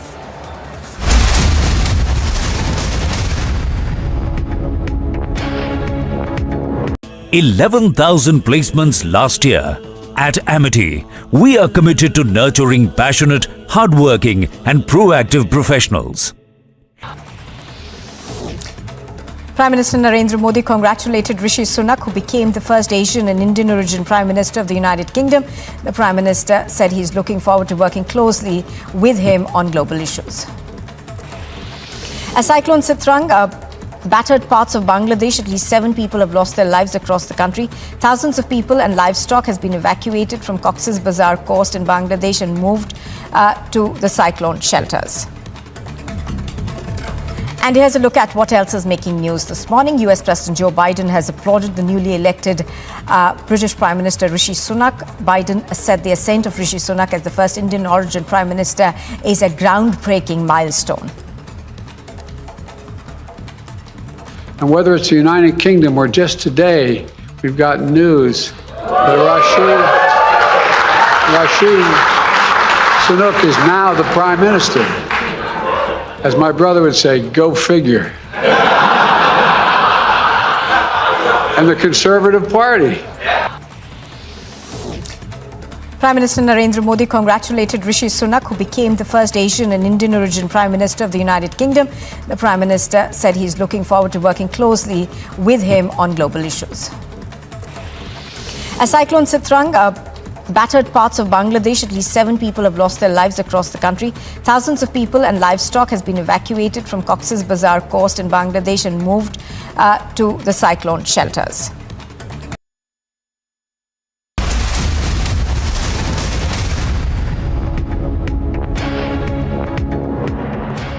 All right, viewers, a big story we're tracking right now. WhatsApp has been down now. It's been around 45 minutes to 1 hour. Many people from across the globe are reporting that WhatsApp is down, but the statement is out. Ankit, if you could tell our viewers who are watching right now that what is the parent company saying about the outage reported on the app. Now, the WhatsApp app, like I was telling our viewers, is so important for everybody. Like without WhatsApp, many people cannot communicate, they cannot do their WhatsApp calls, they cannot pay through the app, and they can also not send messages. They can't send messages to each other, even when it comes to business or even their family groups and other groups that they have made.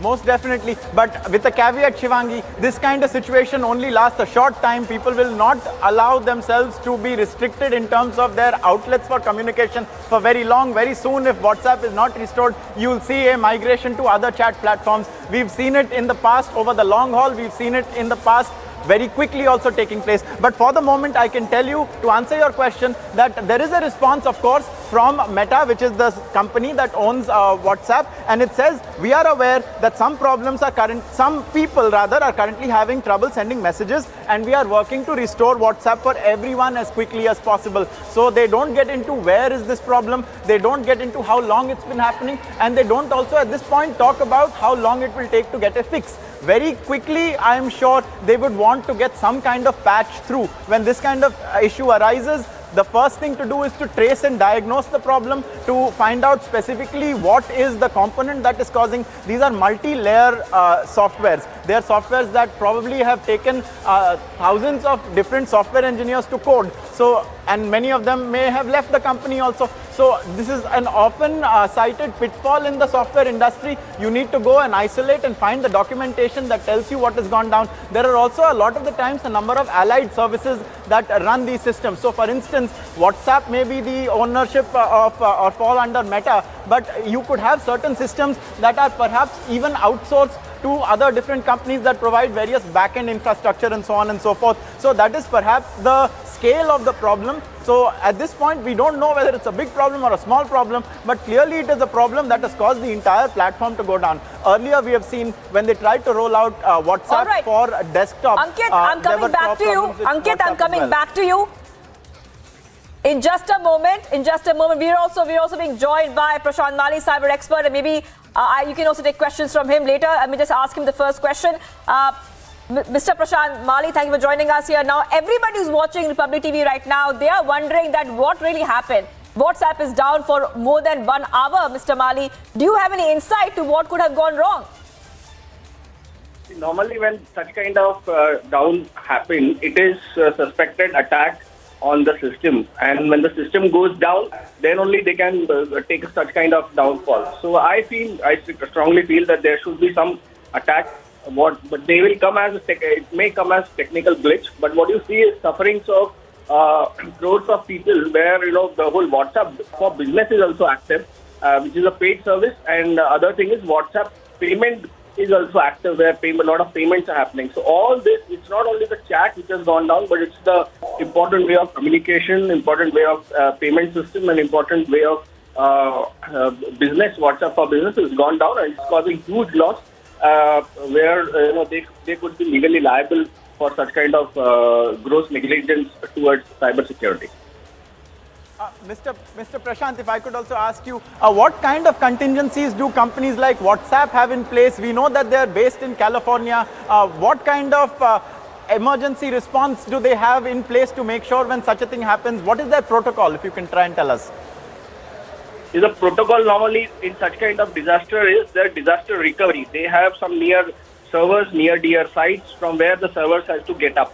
But if there is a major goof up, major technical error or a major attack on all the servers simultaneously, like the disaster recovery server is also under attack, and the backup servers are also under attack or under some ransomware attack, then everything goes down simultaneously. And I think this is a classic case of everything going down simultaneously, because 1-2 minutes of downtime sometimes is okay, but hours of downtime means it's great business loss and loss of perception, loss of brand in the amongst of people, and they are feeling little helpless, like they have seen that they have gone 10-20 years behind, and so this is really a bad thing happening to human mankind, because we are using it as a communication medium, and this is during the festival.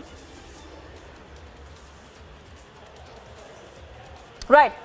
All right, thank you. Thank you so much, Prashant Mali, cyber expert, for giving us an insight on what possibly could have gone wrong. Ankit, I'm coming back to you now. The cyber expert with us, Mr. Mali, was saying there could be a case of several servers going down at the same time. And according to you, how much more time do you think is going to take for WhatsApp to work again? We are tracking on Republic TV. You can see that timer right over there on your screen. Ankit, all of you viewers can see it. 1 hour, 6 minutes and 13 seconds. Approximately. How much time, Ankit, do you think will take for things to work again, the app to work again? This is already, Shivangi, a very long outage. Anything over 20 minutes, I am sure, is counted as very long. It's been about that much time since the statement came out, about 5 or 10 minutes. And so from what Prashant also told us, it's very interesting. He also highlighted that there could be some kind of a web attack angle also here. It's entirely possible. He also spoke about how they have a server restore option perhaps. So maybe they could have been implementing something new. Maybe it didn't work. Hopefully they can restore back to what it was, a status quo when it was working. So these are some of the options that are perhaps available to them. For what exactly it is, they know best. They have acknowledged it, but they haven't gone into specifics. Ankit, one more cyber expert is joining us. Ankit, I'll just take the first question to him, and then maybe you can also ask him. Now, Nikhil Mahadeshwar, cyber expert, is joining us. According to you, what do you think could have gone wrong, number one? And number two, how much longer do you think that it will take for this kind of outage to be restored? Because like Ankit was telling us right now, that it's more than an hour. That's a pretty long time for an app the size of WhatsApp to go down for so long. Yes. So companies like WhatsApp have multiple servers. Like they have servers in multiple countries, and that's what in such type of outages, they have their disaster recovery plans in place. But now, as this outage is so long, it seems that their disaster recovery plan or business continuation plan has completely failed here. So there is a possibility that this is a not an we can say technical outage. This may be a cyber attack also. Like there are attacks like DOS attacks, and there are multiple types of cyber attacks. So WhatsApp may be a victim of such type of attacks also. So that's a possibility. And I would also like to say that their disaster recovery plan is completely failed. But talking about the multiple servers they are having in multiple countries, so they should have been shifted to that server also. But here, that thing has also been failed. And how much time it will require to restore it, that's something which is we cannot comment on it as of now. Right. Mr. Nikhil, if I could also ask you a question, just if you could spell out a little more in detail what you are talking about how the server should be in the various countries. And also, if I could ask, what do you make of the statement? Because they have not got into any specifics. They have not spoken about where it is, how long it will take. So what do you make of Meta's statement? So see, I'll explain you detail about the DR plan, or when I say about multiple countries. So any company or any application, if it is hosted on a specific server, if that specific server goes down, there are disaster recovery plans. So in such type of disaster, they have a backup server. So even if the backup server, and a company like Meta using a product or app like WhatsApp is obviously having servers in multiple countries, in multiple hosts, and in a single country also at multiple locations. So if anything goes down from, it may be from a natural disaster perspective, or it may be from any type of cyber attack perspective, so they are always ready. But at times there are type of cyber attacks which can hit at multiple locations at the same time, or which exploit some vulnerability in which there is no escape plan, or there is no backup plan also works. So this may be the situation here also. So there is no access, we can say that confirmation from their end. But this type of situation arises when there is some type of attack.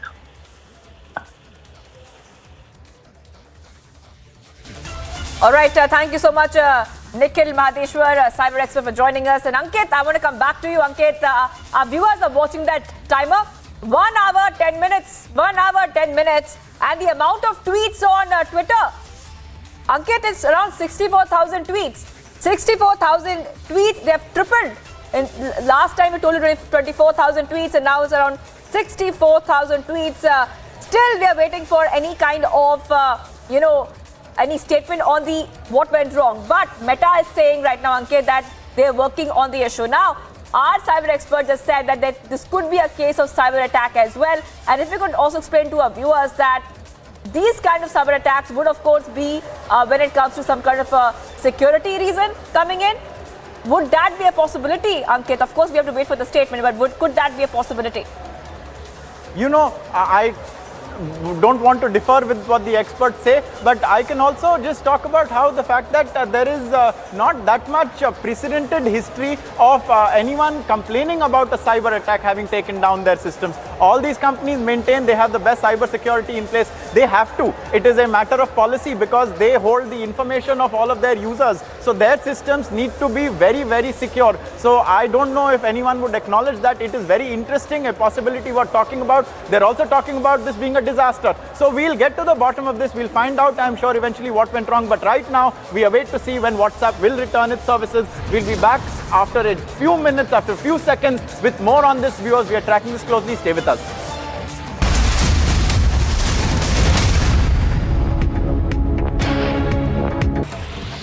As Cyclone Sitrang battered parts of Bangladesh, at least 7 people have lost their lives across the country.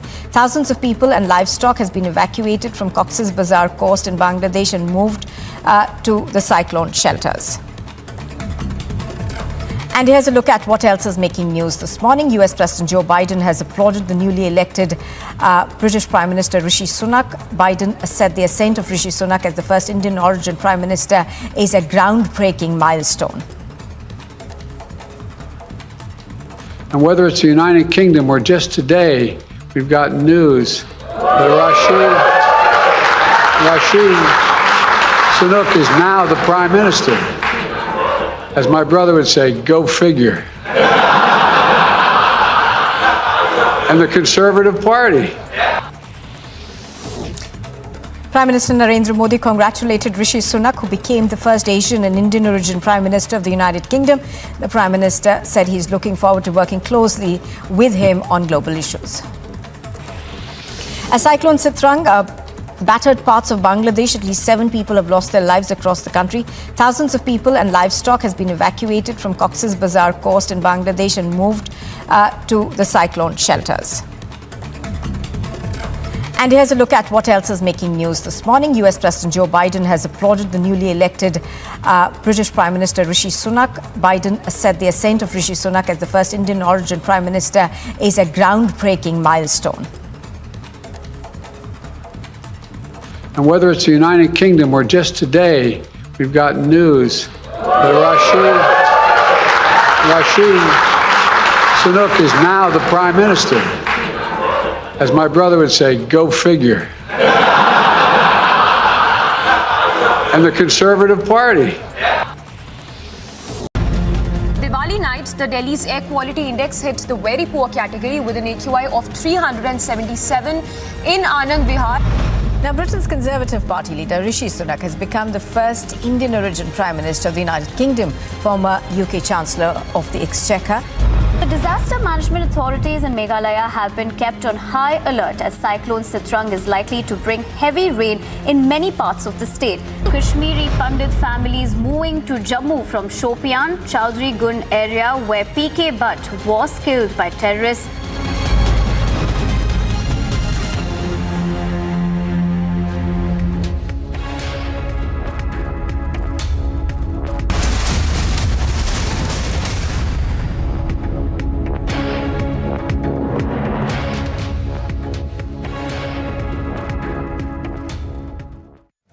All right, viewers, WhatsApp is down and it's been 1 hour, 15 minutes approximately. Ankit is getting us all the details from our Republic newsroom there in Mumbai. Ankit, we are telling our viewers everything which is happening right now, and we just told them that the statement is out. Meta has said they're working on the issue. Is there something else that we're learning about the outage so far? We are learning that the outage is very widespread. Down Detector, the website where one can go and talk about such things, is reporting that while the baseline report at any point in time is 4 people in the world or so reporting that WhatsApp is down, that suddenly jumped to over 40,000. So there is a 10,000-fold increase in the number of reports of WhatsApp being down currently being made on Down Detector. So clearly it is a very large problem. Also, it is a fact that the statement that has come in doesn't refine or define what exactly the scope of this issue is, whether it is limited geographically, whether it is for certain kind of users, whether it is for certain kind of platforms, whether it's for people who use Android or iOS. No one is talking about any of that. So that would lead one to believe that it is likely a problem that is being experienced everywhere. For the moment, I can tell you that none of the messages that I've sent either to people on DM or on groups, or even to the group which I share only with myself, which I used to communicate with myself, none of that has been delivered. I get the watch face icon, the clock face that tells me that the message hasn't been sent yet. I have not got any ticks, neither 1 nor 2, nor is it blue. So WhatsApp is very, very clearly down. We have the statement like we spoke about Shivangi. They don't talk about an ETA either. We don't know how long it will take to fix. And some of the cyber experts that we've been speaking about have also floated the possibility that this could also have emerged from some kind of cyber attack. We don't know all that for sure. Like we spoke about earlier, eventually when they get this fixed, some point you will find that Mark Zuckerberg will write a blog on it. He will get into the detail of what the problem was, and he generally talks about the steps that they are taking to make sure that such an issue doesn't happen again. But this is an all-pervasive issue, and like you're talking about the clock ticking, the clock is ticking for WhatsApp because every second that people aren't able to communicate via WhatsApp, they're moving to other systems. I've already started and reverting to SMS for any crucial communications that have to be made. So I will find undoubtedly a different recourse very, very shortly if WhatsApp doesn't return, and there are so many of them that offer different services. And so it is a platform's game at the moment. If WhatsApp is down, people will jump elsewhere as well. Right, Ankit, and also right now, let me tell you how many tweets. Tell our viewers how many tweets there are with hashtag WhatsApp down. 74,000 tweets, 75,000 tweets in total approximately. 75,000 tweets of hashtag WhatsApp down. That means it's trending #1 in India already. Talking about India, Ankit, it's very important to note and tell our viewers as well that India is the biggest market for WhatsApp. Biggest market for WhatsApp. 50 crore downloads in India alone. So, WhatsApp India is very important, and also for the people of India who use WhatsApp for various reasons. Ankit, let's tell our viewers as well that why WhatsApp is extremely important in India and how often it is used in daily life for every Indian citizen almost. Social media platforms have always found India to be a very profitable place to come and secure their bases. We can go all the way back, Shivangi, to the time of High Five and Orkut. Orkut was predominantly used in Brazil and India. When Facebook became a thing, it first was in the US, obviously, as the Facebook, but Indians were early adopters. I have personally been on the platforms in 2007, if I remember right.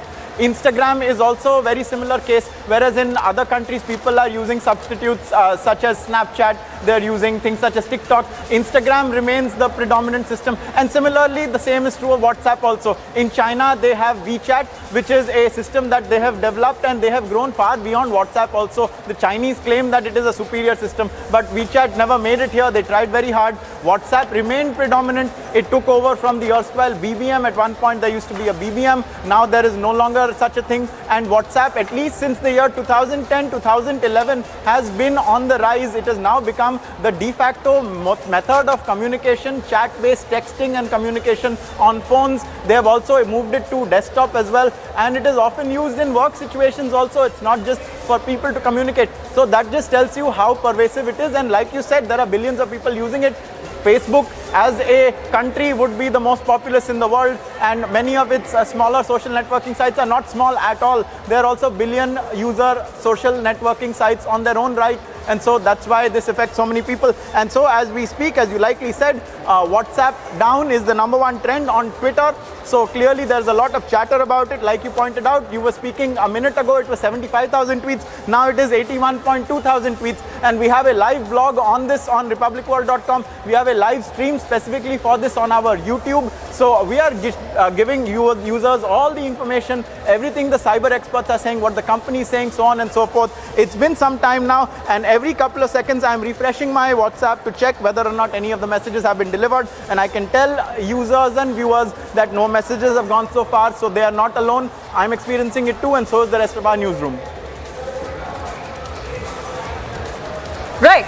And also Ankit, there's not just India, there are reports coming in right now that WhatsApp is down for users across UK as well. Other countries are affected as well. Ankit, many people are reporting that the messaging app is down. Many people on social media, not just in India, internationally we are coming to know that WhatsApp is down all over the world in different parts of the world, Ankit. And I am reading one report where it says that UK users are also experiencing problems. All right, Nivedana is joining us live from the Delhi newsroom. Nivedana, what are you picking up so far?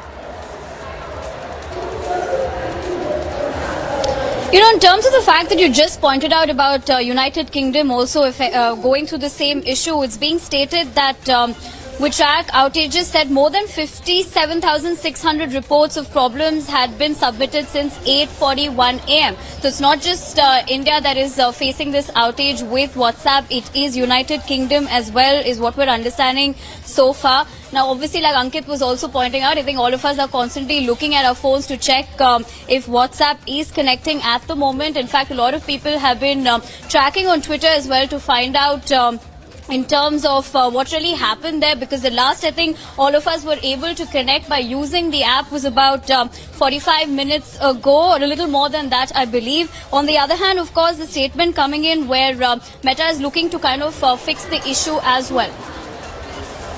Right, Nivedana, since you are in Delhi and I am in Mumbai, one of the questions certainly that I can ask you is that is everyone in your vicinity and you also experiencing the same problem? Because certainly in Mumbai we are, and now Shivangi tells us that even in London they are.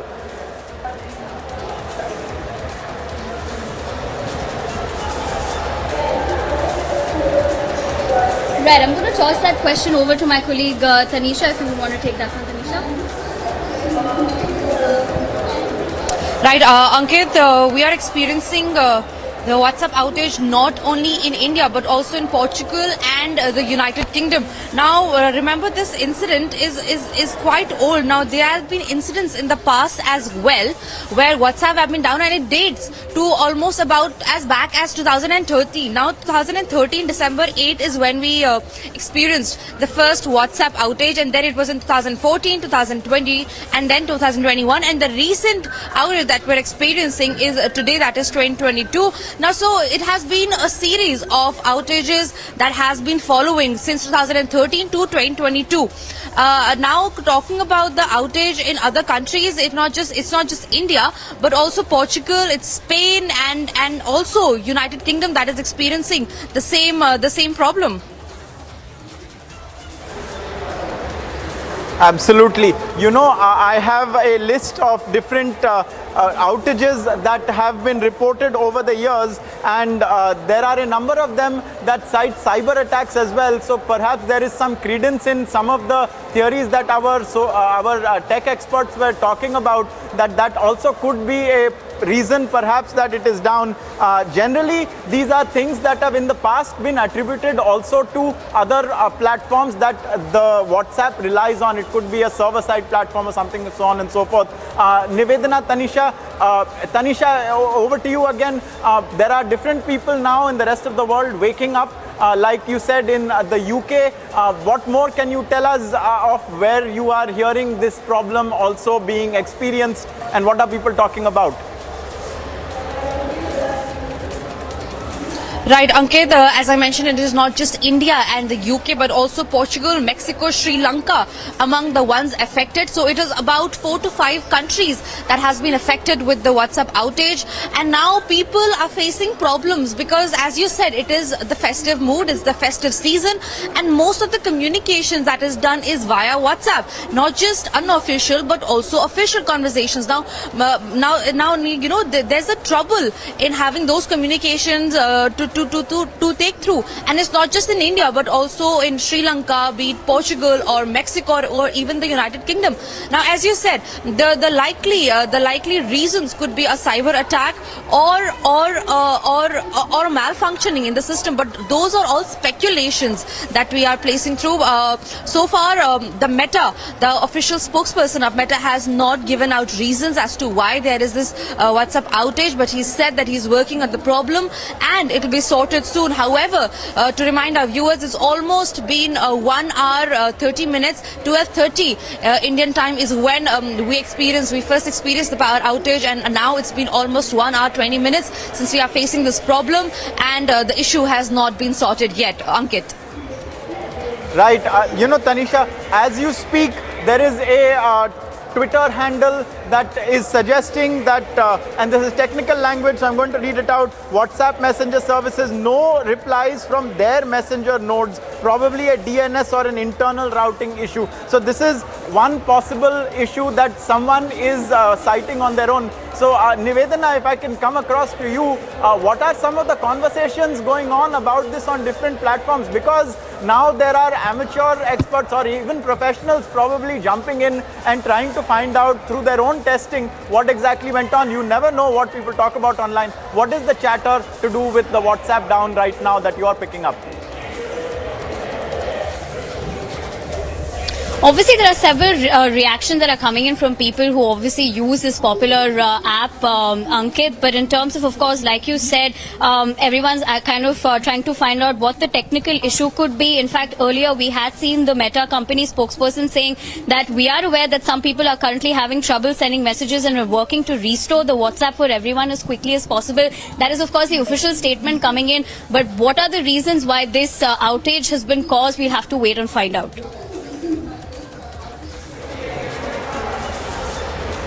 All right, Nivedana, Tanisha and Ankit are getting us all the details. I just want to go across to our guest as well. Prashant Mali, cyber expert, is joining us live as well. Mr. Mali, you spoke to us and now the statement is out by Meta, but they don't really what really happened.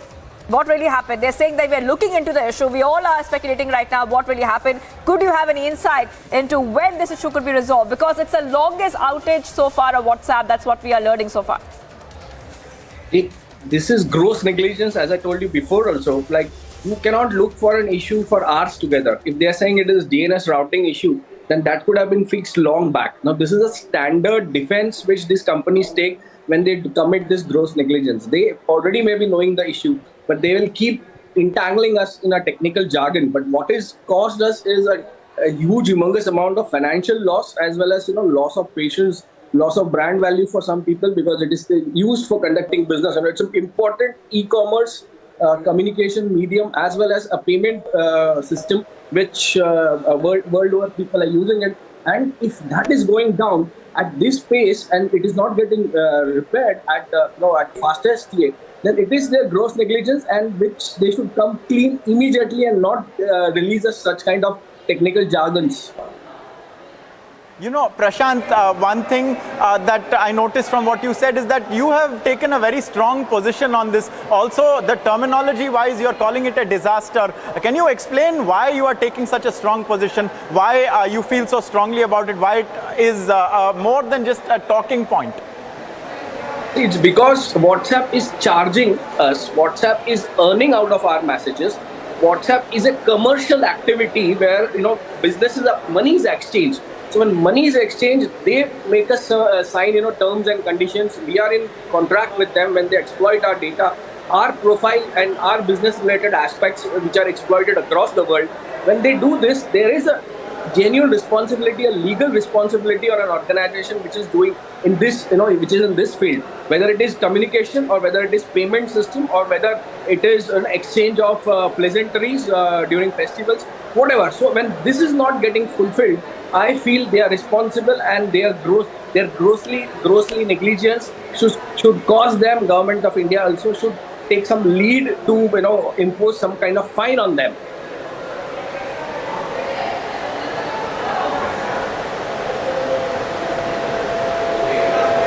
That's very interesting. Right. That's a very interesting point. And Mr. Mali, Ankit, yes, go ahead. Ankit, okay, I'll ask a question to you, Mr. Mali. I'll ask a question to you, Mr. Mali. Now, in fact, Ankit was also talking about this. Ankit from a Mumbai newsroom was saying that he has a list of such incidents where cyber attack was also attributed to them. Do you think this could be a case of cyber attack, and this was done as a security precaution, Mr. Mali? I feel these are more of a cyber attack related scenario, because the amount of secrecy which is kept around by saying the same reason which they repeat constantly. If last time when it went out, if the reason is same, like same way they are saying it is DNS routing error, and if someone is going and changing your DNS routing, then what are you doing? Are you not sleeping on it? Sleeping on the same issue of DNS routing? So these needs to be investigated, and these need to come in clean before the WhatsApp audience and the WhatsApp users. If it is not so, then I think some definite steps needs to be taken, because if it's not only the business related aspect. If you see, people are crippled at so extent that they feel hysterical. It is also a psychological issue for many people who have got addicted to communicating via WhatsApp. It is a social issue. It is psychological and health related issue, because a lot of health apps are dependent on WhatsApp and related communication apps. Right. Most certainly they are. Prashant, stay with us. I'd just like to go across to Tanisha again once more in Delhi. Tanisha, if you can tell us, the conversation online is getting more varied as we speak. What are people now talking about? It's moved on from memes. Now they're trying to isolate issues. What's the chatter? Right, Ankit. Here, I'll tell you here what is happening in the newsroom. Now, in the newsroom, everybody, when the power outage happened, everybody was quite tense about why, what was the reason behind it. And everybody thought, like always, it will be solved in another 15-20 minutes. But now, remember, it's been almost 1 hour and more than that. And the timeline has now been continuing. It is not coming to a standstill. The problem is still there. And now people are facing problem, and not just facing problem, they're also expressing expressing outrage in regard of this incident, saying that it is really irresponsible of such a big company to have not been able to solve the issue as far as the WhatsApp is concerned. Remember, WhatsApp is a widely used social media app, not only for official but also unofficial purposes. Now, people facing problem, be it the common man, be it business, be it in a professional setup, everybody has been facing problems, and outrage has been experienced for the same. People here are experiencing difficulties in sending across messages, because remember, WhatsApp is an easy medium of sending across messages, which requires very less efforts, and having problems in doing that is really troublesome for everybody in and around us. Ankit. Yes, Tanisha, stay with us. Nivedana, of course, continues to be with you. Nivedana, if you can give us more details as to what time was this outage reported, because it's been over 1 hour that the outage continues, and of course, Meta responding, but the issue is still unresolved. Right, so Miksha, this was reported around 12:15, between 12:15 to 12:30 p.m. IST is what we're understanding so far. Of course, India experienced it as well, several parts of the country. But on the other hand, other countries, including what we're picking up, US, Germany, South Africa, Bahrain, Bangladesh and Sri Lanka as well. Now, of course, the first instant reaction when your WhatsApp is not working is you believe that probably there's an issue with the internet connection. That's what I initially actually thought myself, and I was quickly going to make a call to the IT department as well. But, on the other hand, that's when we kind of learned when the issue was not being rectified, because one of the first things that happens when WhatsApp is down is the fact that we do see the message that pops up saying, trying to reconnect. And that's probably the way that everybody understood that this outage, would be fixed in a couple of minutes. But like you pointed out, it's been almost more than close to 1.5 hours. And even though Meta did say that they were rectifying the issue, no more updates as to what must have caused this outage for so long. Because we have, of course, seen such incidents in the past as well when WhatsApp has been down. But the fact that it has not been working for such a long time now is, of course, in a way, a cause of concern as well. Like, because Tanisha was also pointing out, this is one of the apps that is widely used, not just for professional purposes, but on the other hand, people also use WhatsApp for business or even payments as well, to make payments as well. So obviously, we'll have to wait and watch what Meta will be commenting on the same regarding as to why it's taking so long to be fixing this issue, Samiksha. Well, absolutely. Nivedana, stay with us. Ankit also getting us all those updates, reporting live from the Mumbai newsroom. Ankit, if you can talk to us more about the subscribers that WhatsApp has, because let's not forget, WhatsApp is the basic medium to communicate. We're given to understand that over 2,000 million users is what WhatsApp has, and when we compare it to other social media platforms. Yes, I think you wouldn't be far off from the truth. You are talking about a figure that is about 2 billion, and so I think that would be somewhere near. It's probably a little less than that. It's 1.5-ish sort of billion is what WhatsApp will have you believe. Whether all those people use it or not, that is anyone's guess. But certainly there are over 1 billion installs. That is what the Play Store and the Apple Store tell us as well. It's also very interesting that just going through the list of previous WhatsApp outages, the last one that was reported of a similar scale was in 2017, and that was a 2-hour-long outage. So this is nearing or nearly there in terms of being the longest ever outage in WhatsApp history, at least since WhatsApp became so all-pervasive, since it became such a big medium. And I just like to quote a part of the report that says that even till this day, WhatsApp has not disclosed what was the problem that led to it going down. So there is a documented history of WhatsApp not declaring what really the problem was. So I hope certainly that we'll find out today. It won't just end in WhatsApp being restored. We'd like to know what the issue is. Yes, and also Ankit, just take us through the Meta statement as well that's been released, and also talk to us more about the countries, because it's not just India, other countries are facing this outage as well. Just a short while back when Tanisha was speaking to us, and Nivedana as well, they named at least 4 continents where it's happening. They said India, Sri Lanka, a number of Asian countries. They went as far as the Americas to Mexico. Certainly Portugal in Europe also experiencing. And if I'm not mistaken, they may have named a country in Africa, Middle East also perhaps. So it's quite apparent that this is a global phenomenon that is being reported. There is no country seemingly, even as many of them wake up, that is not hit by this issue. Whether everyone is hit by the issue, We don't know because WhatsApp is not telling us, but definitely there is enough to believe that there are a number of places that are hit by this. As far as the response goes, it's a terse response. They are saying that they have acknowledged the problem and they are working on a fix. No more than that, Samiksha, it's very bare. Yes, stay with us, Ankit, Tanisha, as well as Nivedna, just to talk to our viewers more about this outage that's been reported. It's been over 1 hour now that the outage continues. Meta, of course, having issued a statement where they've said that aware that some users are having trouble. They are working to get the issue resolved, but we do not yet know as to what really has led to this outage. And as Ankit was telling us, this is the largest outage to have been reported in recent times. Ankit, if you can talk to us more about, the subscribers that WhatsApp really has and the kind of issues that people are facing, because like we were discussing, of course, WhatsApp is the basic medium to communicate.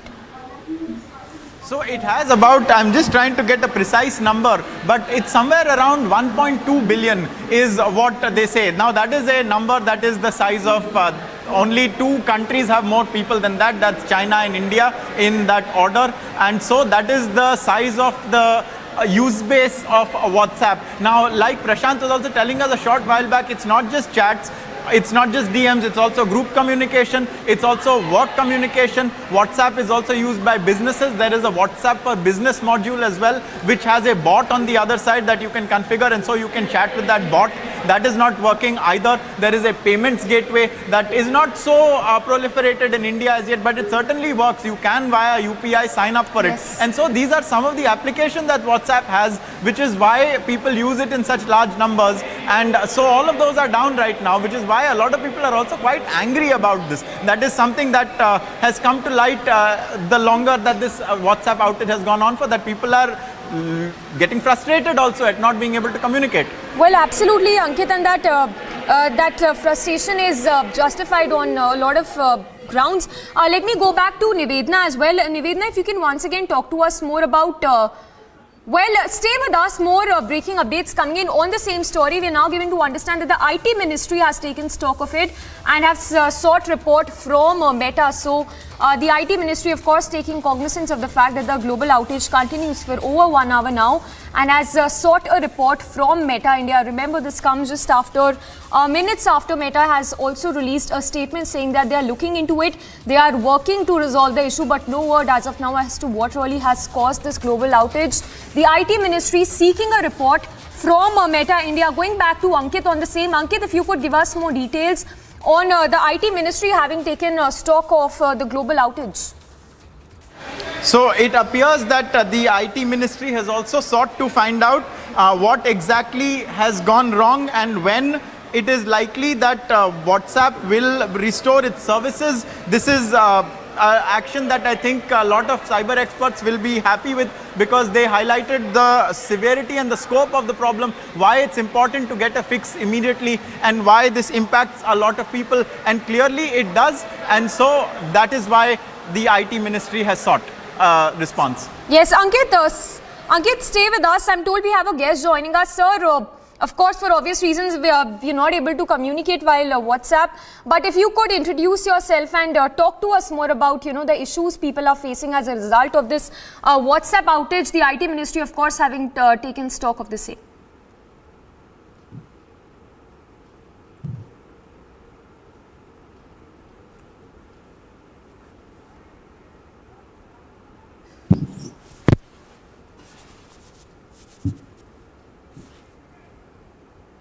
All right, we'll try and connect with the guest again. But we have Tanisha and Nivedna also who are joining us from Delhi. If I can go across to Nivedna on the latest updates coming in, we understand that the IT ministry has sought a report from Meta India on the WhatsApp outage being reported. Right, Samiksha, like you just did point out, the IT ministry, of course, is taking cognizance of the situation and has sought a report about the fact that why this outage has happened. But, one of the things that even I was kind of thinking about during this WhatsApp outage is the fact that it kind of also puts focus on how dependent we are on this app, because there was a point when we used to communicate through, let's say, text messages, but the fact that we're so dependent on this particular app and they still haven't been able to fix it, number one. Number two, not, giving giving us an update as to why this has caused such a big outage, because of the fact that, Ankit was also pointing out the last time we did see this particular incident as well was about close to 2 hours. So we're somewhere down the line, we're inching close to that particular outage as well, because in India, of course, users were experiencing this from about 12 to 12:15 in the afternoon, and then later on by 1 p.m. Many people across yes, the country. Nivedna, just hold your thoughts for a moment. I'll just come back to you. We have NS Napi Nai, the advocate of the Supreme Court, as well as the founder of Cyber Sathi, live from Mumbai. Ma'am, if I can get your response, could there be a possibility of a cyber attack, given the fact that the WhatsApp outage continues for over 1 hour now? Indeed, we can't speculate right now about the reason behind it, but that it is a fairly large outage which WhatsApp has not been able to resolve for a long period of time is a given. Now, the issue here is this. I heard you speak earlier also about the IT ministry calling upon WhatsApp to give its inputs, and it's not really based on general information, but it's a mandatory requirement under law. So in Indian law, you have what is called as compulsory reporting of cyber incidents. So if this outage is due to a breach in the WhatsApp server, if there is a cyber incident involved, then it is mandatory for WhatsApp to report it to CERTIN, which is the emergency or cyber emergency team for India, which functions under the IT ministry. So I just wanted to highlight the fact there is a legal requirement here. It's not just about convenience or otherwise. Apart from that, in terms of why and what has actually happened, it would only be right for the company to come out and be transparent. Merely saying it's just working on it, merely saying that, there is not even a real assurance that's coming out. I think it's very critical for the company to be transparent about what is happening and why it's happening. Well, absolutely. And ma'am, just to continue on that very point, the outage continues for almost 2 hours now.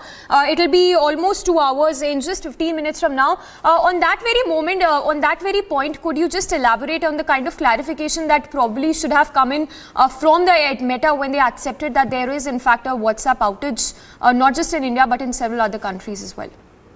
Yes, so whenever there is a cyber incident, and particularly if it is likely to impact the personal data of users, it's imperative that the platform comes out and informs the users so that they're also a little bit more cautious in terms of how it's going to affect them. Ultimately, that's what we are concerned with. When you use a service, you need to know that your interests are secure. And more so when it's a chat app which has built itself on the anvil of security. If you remember those ads which talked about encryption as super security for you, etc. I'm not picking on WhatsApp on it. I'm just saying that security of personal data of users is critical.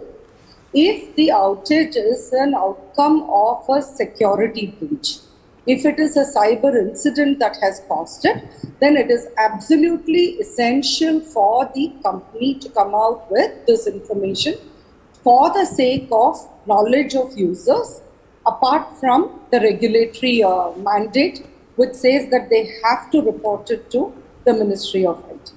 That's right. Stay with us, ma'am. We have Tanisha as well as Nivedna joining us from the Delhi newsroom. Tanisha, if you could give us more details, it'll be 2 hours in just about 15 minutes from now. Talk to us about the IT ministry having taken stock of this WhatsApp outage. Right, Samiksha, it has, like you said, it's almost going to be 2 hours since the WhatsApp outage, and now the IT ministry has taken cognizance of the same. They've written Meta seeking a report on the same. Now, as Ankit was also pointing out, that Meta, as per se, haven't given clarity in the past as well when WhatsApp outage was experienced as to why was the long hour outage experienced. Now, in this case, we are expecting now, since the IT Ministry of India has also written written to the Meta. We are expecting a clarity on as to why this outage has been experienced for almost about more than 2 hours now, in just some time. Remember, at 12:30 it is when the WhatsApp outage was experienced. We still do not have clarity on as to why was it experienced. Now the IT Ministry has taken cognizance, has sought a report, and we are expecting Meta to reply to the same, to put out a report. And remember, it's just not one incident that we have been experiencing today. In the past as well, starting from back in 2013, 2014 to even 2018 and 20, and now. All right, Tanisha, stay with us. That's a breaking update coming in. I think WhatsApp has resumed. For our viewers also, I think the messages are being sent is what I'm given to understand. So that's the big breaking update coming in. The global outage that was the WhatsApp outage that was being seen in several countries has now been restored. The WhatsApp services are finally back, and this of course after almost 2 hours. WhatsApp outage is over and the issues have been resolved. Is what it seems. But the question here arising as to what really happened when that global outage happened, what was the cause of it? Was it a cyber attack? We yet do not know. There's no clarification or anything for that matter from Meta. But the big update coming in right now that WhatsApp services are back after over 90 minutes. So WhatsApp services are now functional. Going across to Ankit as well. Ankit, it's almost 2 hours now that almost over 90 minutes now that the services have now finally resumed. Aishwarya Kapoor, Executive Editor of Politics, also joining us. Aishwarya, if I can get your response. IT Ministry, of course, having taken cognizance of the matter, but WhatsApp services have now been restored. Well, absolutely. At this point of time, just within the last 90 seconds, WhatsApp has been restored in certain parts of India, but not overall. And also, the other 6 countries where WhatsApp servers were down, as far as Government of India is concerned, they have already got a report. In fact, they have lent out a helping hand to Meta in this regard, seeking that whether it's a cyber attack or not, because Government of India is keeping a very close tab on this situation, because the amount of data which is shared on WhatsApp and the amount of information which is shared also after UPI getting a linkage to WhatsApp and Meta, Government of India is keeping a very close tab on such massive apps, and very specifically talking about WhatsApp. More than 40 crore Indian individuals, Indian citizens are using WhatsApp, and Government of India has sought that report. But just 90 seconds prior to now, WhatsApp service in all the major cities, that is what we are being told. Though complete services will be up and running within the next 60 minutes, that's what we are being told initially. All right, Aishwarya, thank you for those details. We have Tanisha, Nivedna as well as Prajwal reporting live. Taking a word across to Prajwal as well, who's reporting live from Bengaluru. Prajwal, if you could quickly give us more details. Talk to us more about this outage. It's being said it's the longest outage of 2022. Absolutely, Samiksha, because we now clearly go on and understand that this was the longest outage, but somehow the services have gone on to resume. And let us not forget the fact that Bengaluru is the IT city, and because of the hybrid mode as work from home mode as well, many of the IT employees were suffering as well, because the companies are also using some sort of internal communication, and they always used to use WhatsApp, which was quite feasible for them and which was also quite easy for them to operate. But because of this, there was also several logger jams for them in this particular regard. But all said and done, slowly, even in parts of Bengaluru, the WhatsApp services have gone on to resume. Yes. Prajwal, stay with us, and quickly taking a word from Tanisha as well. Tanisha, if you could talk to us more about what could be the reason for this WhatsApp outage. We're given to understand that cyber attack could also be one of the reasons. Right, Samiksha, cyber attack could be one of the reasons, but remember in the past as well, the official statement has not been issued yet as to what could be the reason, the specific reason as to why this almost 2-hour-long WhatsApp outage was experienced. However, speculations are around the corner that it could be a cyber attack or a malfunctioning of the system as well.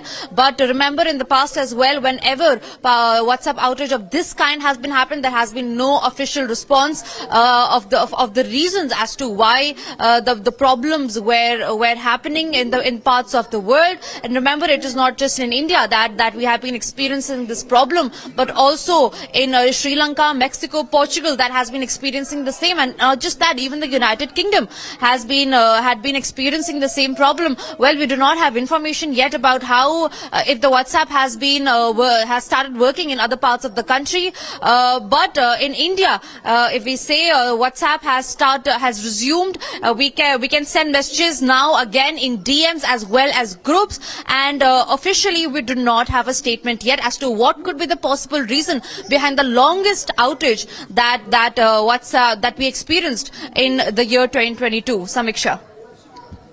Well, obviously the services of WhatsApp is back after this particular outage, but we are going to continue tracking this particular story right here on Republic. We're slipping into a short break. Stay tuned. We'll be back with more updates.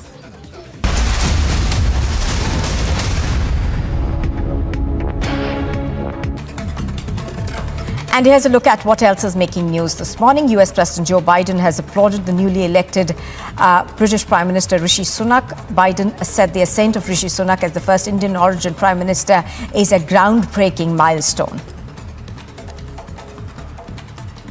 And whether it's the United Kingdom or just today, we've got news that Rishi Sunak is now the Prime Minister. As my brother would say, go figure. And the Conservative Party. Prime Minister Narendra Modi congratulated Rishi Sunak, who became the first Asian and Indian origin Prime Minister of the United Kingdom. The Prime Minister said he's looking forward to working closely with him on global issues. A cyclone Sitrang battered parts of Bangladesh. At least 7 people have lost their lives across the country. Thousands of people and livestock has been evacuated from Cox's Bazar coast in Bangladesh and moved to the cyclone shelters. And here's a look at what else is making news this morning. US President Joe Biden has applauded the newly elected British Prime Minister Rishi Sunak. Biden said the ascent of Rishi Sunak as the first Indian origin Prime Minister is a groundbreaking milestone.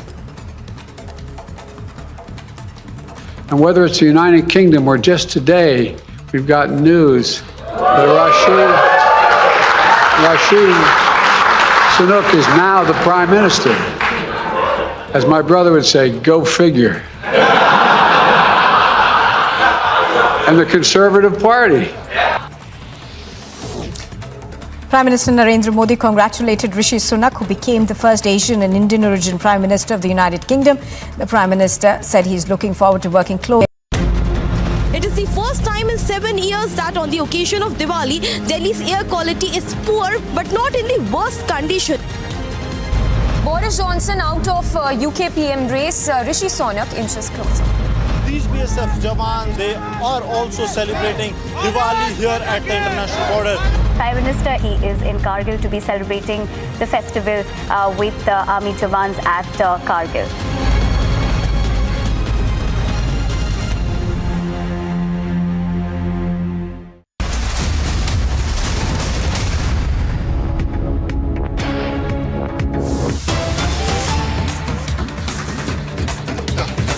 And getting in more breaking updates, this one coming in from Arunachal Pradesh, Itanagar, where a fire broke out. As you can see, visuals coming in from Itanagar, where a fire broke out at the Naharlong Daily Market. So this is a local market where the fire broke out. More details are awaited on this, but as you can see, it's a massive fire that has broken out. Efforts, of course, on to douse that fire, but dramatic visuals coming in there from a market in Itanagar where the fire broke out. And we'll try and get more information on this, but the visuals coming in right now are from Arunachal Pradesh Itanagar market where the fire broke out. Yet to know about the damage to property or any injuries so far in relation to this fire incident which has been reported at a market in Itanagar. But this is a local market where the fire broke out just a short while back. Efforts are on, we are told, to douse the flames. More details are awaited, but that's a massive blaze at a local market in Arunachal Pradesh, Itanagar. And the extent seems to be humongous in terms of the damage, because as you can see, the fire is spread over a large area. We are told that this is a local market where the fire broke out in Arunachal Pradesh, Itanagar. It's a massive blaze. Several shops also, as we can see, are situated in this particular area in Itanagar, which is a local market, is what we are given to understand. Yet to know the extent of damage that's been reported, but what we are given to understand is that several shops that have also been gutted in this particular fire that has been reported at a local market. We'll slip into a very short break, but on the other side we'll get you more news breaks and more updates and more details on the fire that has broken out, in which several shops have gutted in the fire.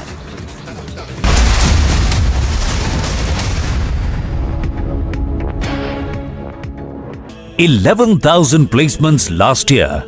At Amity, we are committed to nurturing passionate, hardworking and proactive professionals. Prime Minister Narendra Modi congratulated Rishi Sunak, who became the first Asian and Indian origin Prime Minister of the United Kingdom. The Prime Minister said he's looking forward to working closely with him on global issues.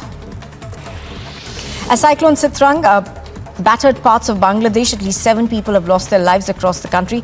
Thousands of people and livestock has been evacuated from Cox's Bazar coast in Bangladesh and moved to the cyclone shelters.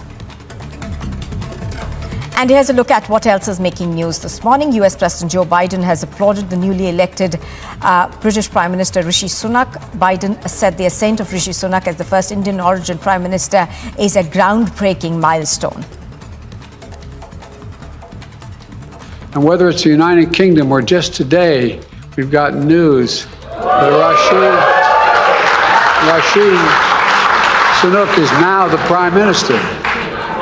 As my brother would say, go figure. And the Conservative Party. Prime Minister Narendra Modi congratulated Rishi Sunak, who became the first Asian and Indian origin Prime Minister of the United Kingdom. The Prime Minister said he's looking forward to working closely with him on global issues. A cyclone Sitrang battered parts of Bangladesh. At least 7 people have lost their lives across the country. Thousands of people and livestock has been evacuated from Cox's Bazar coast in Bangladesh and moved to the cyclone shelters.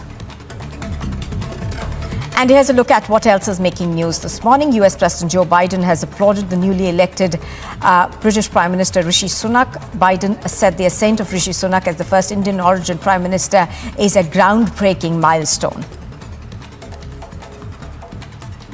And whether it's the United Kingdom or just today, we've got news that Rishi Sunak is now the Prime Minister. Diwali night, the Delhi's air quality index hit the very poor category with an AQI of 377 in Anand Vihar. Now, Britain's Conservative Party leader Rishi Sunak has become the first Indian origin Prime Minister of the United Kingdom, former UK Chancellor of the Exchequer.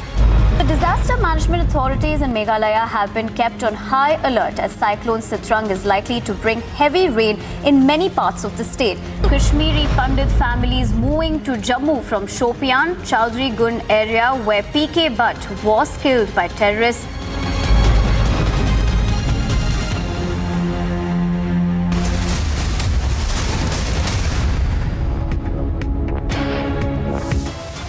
Top headlines at 2:30. Rishi Sunak becomes UK's first Indian origin Hindu Prime Minister, but the lobby is at it again. Asked, is it a minority Prime Minister possible? Mystery over Coimbatore blast after BJP's deeper ISIS link claims. Sri Lanka investigation links emerge. After nearly 2 hours, WhatsApp services restored. It's the longest outage of 2022. Communal clashes in Vadodara, 19 detained. Police says investigation underway. 2 Indians trailed, targeted and killed by 4-man squad in Kenya. Motive behind the gruesome murder yet to be known. After chicken distribution, liquor bottles now is BRS on a liquor spree ahead of bypolls to lure voters in.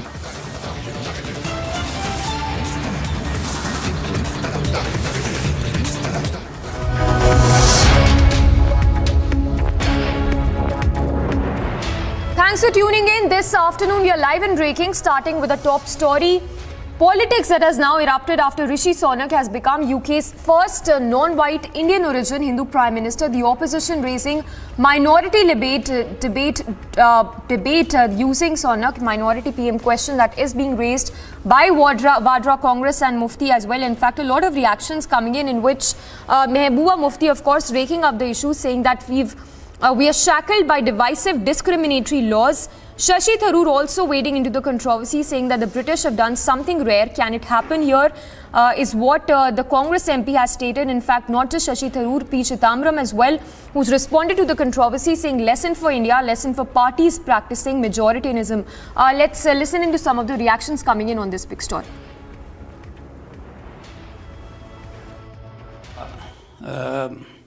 जो Indian origin का ऋषि सुनाक जो है ये prime minister बन गया Britain का। ये पिछली दफ़ा ही प्राइम मिनिस्टर बन गया था, लेकिन कुछ हालात ऐसे पैदा हो गए कि उसको मुमकिन नहीं हुआ। लेकिन उसने जंग नहीं छोड़ी, उसने अपने उसमें रखा और मेरा ख्याल है कि शायद 2-4 महीनों में ही ये दोबारा वहाँ प्राइम मिनिस्टर बन गए। ये बहुत अच्छी खबर है और ये हमें एक लेसन है कि हमको बड़े खुले दिल से सोचना चाहिए दुनिया कहाँ जा रही है, और हम लोग जो हैं छोटी छोटी बातों में अटके हुए हैं। अब सवाल यह है कि ऋषि सुनाक जो है, जो वहाँ चैलेंजेस हैं उनका कैसे मुकाबला करता है, ये आने वाला वक्त बताएगा। क्योंकि इस वक्त पूरी दुनिया के अंदर जो है क्राइसिस है, फाइनेंशियल क्राइसिस है। पूरी दुनिया के अंदर तेल का जो मसला है वो भी बना हुआ है।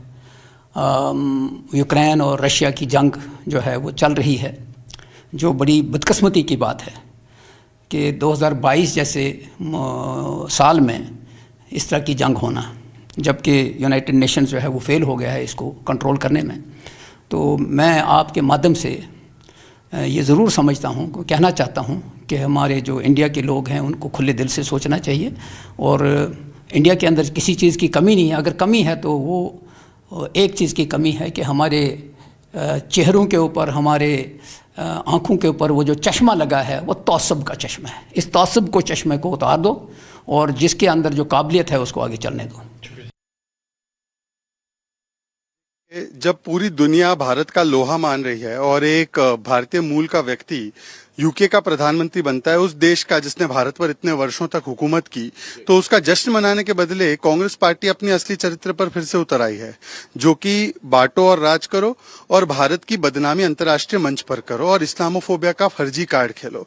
मैं पूछना चाहता हूं चिदम्बरम जी और थरूर जी से कि क्या डॉक्टर मनमोहन सिंह को वो अल्पसंख्यक समुदाय का नहीं मानते, या वो डॉक्टर मनमोहन सिंह को कभी प्रधानमंत्री नहीं मानते थे? क्योंकि वो तो 10 वर्ष प्रधानमंत्री रहे और वो सिख समुदाय से थे। और जहां तक बात है सर्वोच्च पद की, तो फखरुद्दीन अहमद से लेकर ज्ञानी जेल सिंह तक, एपीजे अब्दुल कलाम तक, राष्ट्रपति कई लोग बने हैं अल्पसंख्यक समुदाय से। देखिए, देश में किसी भी लोकतंत्र में मेरिट को ज्यादा तरजीह दी जानी चाहिए, ना कि माइनॉरिटी कम्युनिटी को। परंतु अफसोस की बात यह है कि जिस कांग्रेस पार्टी ने बार बार इस देश को बांटो और राज करो की राजनीति की, आज वही कांग्रेस पार्टी इस विषय पर बोल रही है। मुझे लगता है ये तो डॉक्टर मनमोहन सिंह का उन्होंने अपमान किया है। उनको याद रखना चाहिए कि डॉक्टर मनमोहन सिंह भी 10 साल रहे प्रधानमंत्री। हालांकि उनके हाथ में कोई सत्ता रही नहीं होगी, परंतु वो भी प्रधानमंत्री रहे। महबूबा मुफ्ती भी सवाल उठा रही हैं। अब वो कह रही हैं कि हमारे यहाँ एनआरसी और सीए को लागू करने के लिए बंदिशें बनाई जा रही हैं, जबकि आप ब्रिटेन को एग्जाम्पल के तौर पर अपने देश को लेना चाहिए। देखिए, महबूबा मुफ्ती इस विषय पर बात करे तो ऐसा लगता है 100 चूहे खाकर बिल्ली हज को चली। क्योंकि उनको पूछना चाहिए कि क्या उनको जम्मू कश्मीर का मुख्यमंत्री कोई अगर हिंदू समाज से होगा तो उनको स्वीकार्य है?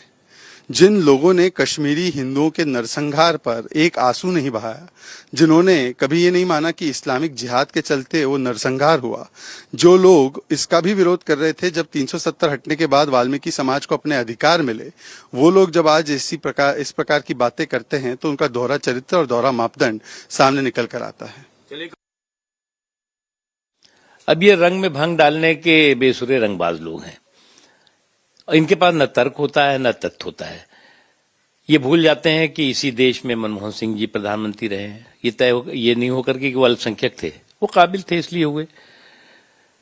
एपीजे अब्दुल कलाम साहब प्रधानमंत्री रहे हैं, राष्ट्रपति रहे हैं।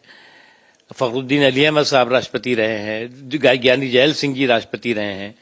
एक लंबी श्रृंखला है। इस देश में तमाम संवैधानिक पदों पर जो भी काबिल रहा है, चाहे वो अल्पसंख्यक हो, बहुसंख्यक हो, दलित हो, पिछड़ा हो, कमजोर तबकों से जुड़ा हुआ व्यक्ति हो, वो इन शीर्ष पदों पर रह चुका है। अब इन अज्ञानियों को अगर ज्ञान नहीं है तो इसका कोई इलाज तो हो नहीं सकता, क्योंकि इनकी दिक्कत यह है कि इनके पास तर्कों की कंगाली रहती है, इसलिए कुतर्कों के ये मवाली बन जाते हैं। तो सर अभी तो खुश होने का मौका था, क्योंकि ऋषि सुनक भारतीय मूल के हैं। अब ब्रिटेन के प्रधानमंत्री बनेंगे तो भारत के साथ रिश्ते अच्छे होंगे, व्यापार बढ़ेगा। इस वक्त ये राजनीति, ये बयानबाजी क्या मायने रखती है?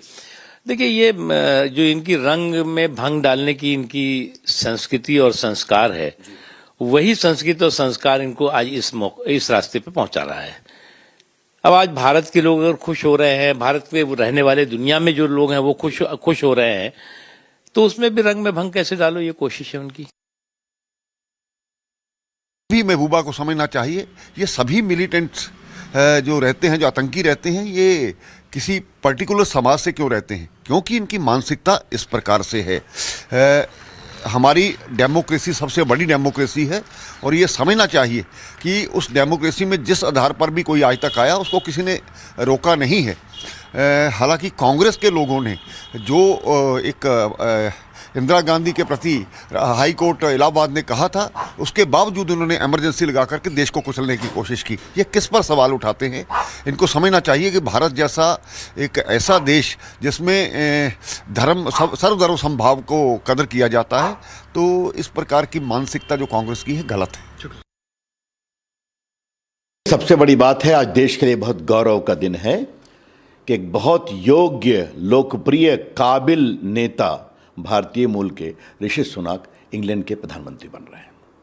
उनकी पार्टी का समर्थन है, इंग्लैंड के लोगों का समर्थन है, हम लोग को भी खुशी है। तो आज का दिन राजनीतिक विवाद का नहीं होना चाहिए, मैं स्पष्ट करना चाहता हूं। लेकिन जो लोग इस सवाल कर रहे हैं, मैं उनसे पूछता हूं, एपीजे कलाम कौन थे? आप मुझे बताइए। योग्य, लोकप्रिय राष्ट्रपति अटल जी ने बनाया था। रामनाथ कोविंद जी बहुत योग्य दलित समाज के नेता, किसने राष्ट्रपति बनाया था? नरेंद्र मोदी जी ने सरकार ने बनाया था। आदिवासी समाज की बहुत योग्य नेत्री आदरणीय द्रौपदी मुर्मू जी, किसने राष्ट्रपति बनाया? नरेंद्र मोदी जी की सरकार, बीजेपी ने बनाया। स्वयं नरेंद्र मोदी जी कहाँ से आते हैं? बहुत ही पिछड़े गरीब परिवार से, चाय वाले के बेटे हैं। आज देश के लोकप्रिय प्रधानमंत्री हैं, आगे फिर बनेंगे। यही तो भारत है, लोकतंत्र सबको अवसर देता है। तो आज के दिन सबों को एक स्वर में बात करना चाहिए, मैं अपेक्षा करूंगा। और कांग्रेस के नेताओं को भी कहूंगा कि आगे बहुत चुनाव है, तो बहुत कुछ चुनाव में अपनी अपनी बात कहने का मौका। So full blown politics that has erupted over Rishi Sunak, who's been elected as the UK Prime Minister. Moving on to another big story that we've been tracking, this one from Coimbatore, where in relation to the Coimbatore car blast, 5 accused have been arrested in connection with this case. A terror angle, a deeper terror angle, which is also under the scanner as we speak. So 5 arrests is the latest update coming in on this big story. 5 arrests that have been made in connection with this case.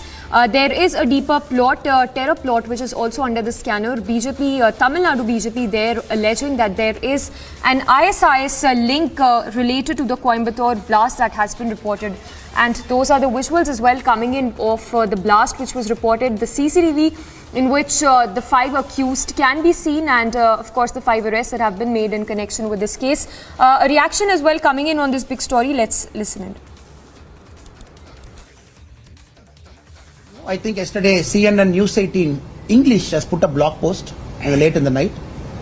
CNN News 18 has called this as a suicide attack in Tamil Nadu. Yesterday at 8 p.m. they have published that blog from Delhi. And what I am saying is nothing new. Basically, many media channels have speculated. A lot of your media people have linked this Jamisha Mubin to Mohammad Azharuddin to Jagram Hasim. I will not take the name of the English reporters and some Tamil reporters also. They have taken the names yesterday. They are already giving connections to it. As political party, we have waited for almost 48 hours. At least to use the word called terror attack has happened in Tamil soil. That is what we want. You are calling that as a cylinder blast, and you are trying. So that moment you say a terror attack, at one end it also means people will take extra precaution when going out. It also means, that is also you have to say. If you call this as a cylinder blast, let us imagine one more module is active. That module might do an attack in the next 1 week or 10 days. then what will the state government do? Oh, no, we should not have called it a cylinder blast. You never know. Modules are always present in different parts of the country. So all we are saying is, some English news channels have also cryptically written the WhatsApp chat message of that person, status message. So nothing we are disclosing is not available already in the public domain. Different news channels have got parts of it here and there. Some blog people have got parts of it here and there. We are not going further to talk about the 8 people or to talk about the other people also. All we are doing is telling the government, people have started to know this is a terror attack, this is a suicide attack. Please don't hide anymore. Please arrest people, give us confidence, change officers, put some extra security in Coimbatore. Please brief press openly so that press and political parties will support you. And you also, sir, you are a very senior journalist, sir. In your lifetime, have you seen any press release, sir, in your lifetime, on a sensitive matter without a police section? That itself shows, moment they release the section out, intelligent people like you will say, why for a cylinder blast you have put this section? So that is our duty to question it, sir. If the political party is not doing it, then what is the purpose of our existence? So, as you just heard Annamalai there, the Tamil Nadu BJP chief making very scathing allegations saying that there is a deeper ISIS plot related to the Coimbatore blast. Ashwin reporting live on the story. Ashwin, put this into context for us at when did this blast happen and what are the allegations that are being levelled by the Tamil Nadu BJP? Well, the blast happened on Sunday early morning at 4 near to the Someshwar temple in Coimbatore. Now, the incident has what it was initially seemed to be a normal explosion turned the tables. After the explosion, the police found that a lot of iron nails were all scattered around the area where the explosion took place. Number two, the person who was driving the vehicle, he was also killed, and it was near a temple. That added more doubts to the police officers. And then when they found out the activities of this the deceased individual, they found that he had links with, he had in fact been trying to connect with some terrorists who have been accused in various crimes and jail in Kerala. And on top of that, he has also made some social media contacts with the Sri Lanka Easter attack main accused as well. Now, the CCTV footage which eventually came out also shows 5 men carrying a white sack just few hours before, that is at around 11:45 p.m. on Saturday, into the very house where this person was there. We also got information that a car was taken for a price of about 10,000 rupees. That's the price of the car that was picked up by the suspect in this case, and then that was used like a terror convoy as well. So when you put all these things together, it certainly looks like there is a huge nexus that is being operated. Also, the police had also taken a raid in the brother of one of the organization which has been banned in Tamil Nadu as well. So the nexus is deep. The investigation is going on. More details will unravel. We'll bring all those details after the break. Stay tuned to Republic TV.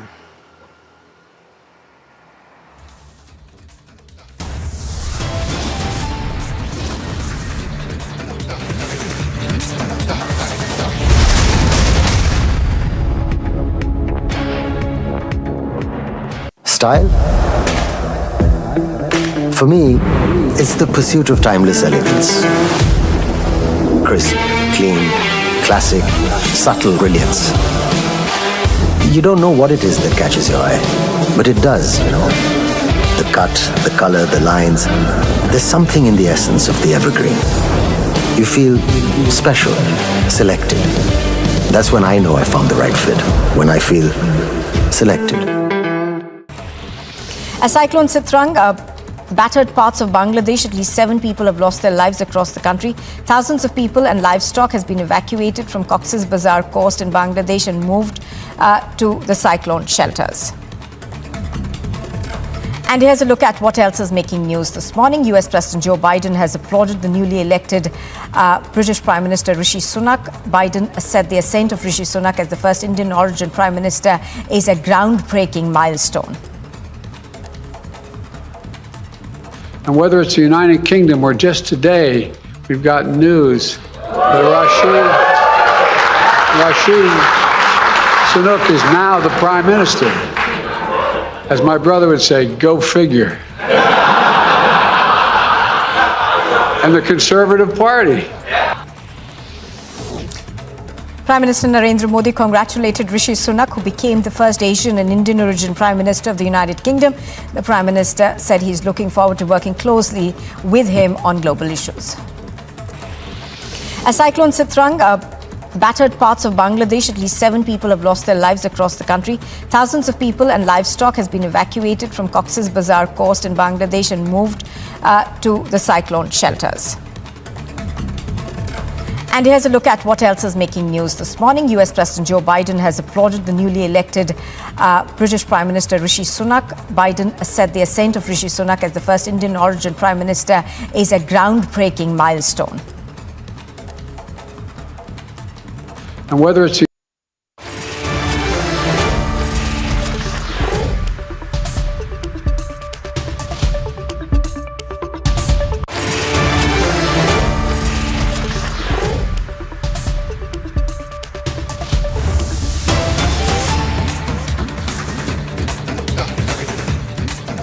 session of His Majesty King Charles III.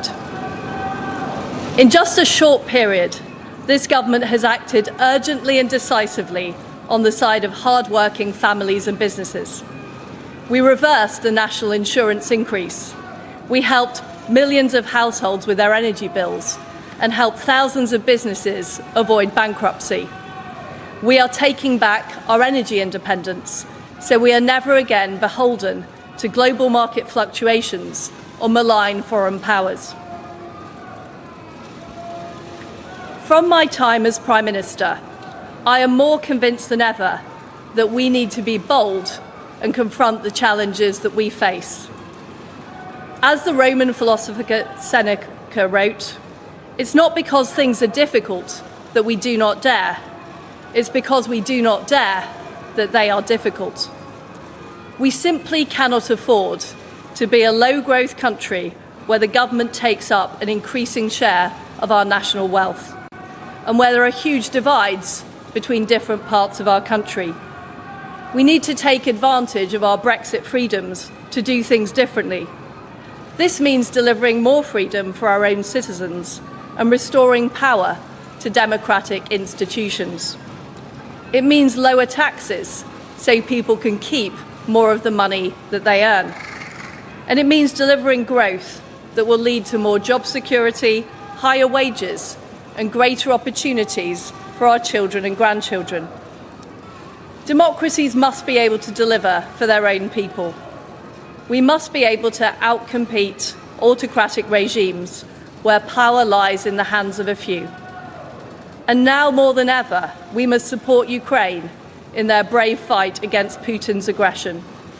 Ukraine must prevail, and we must continue to strengthen our nation's defences. That's what I have been striving to achieve, and I wish Rishi Sunak every success for the good of our country.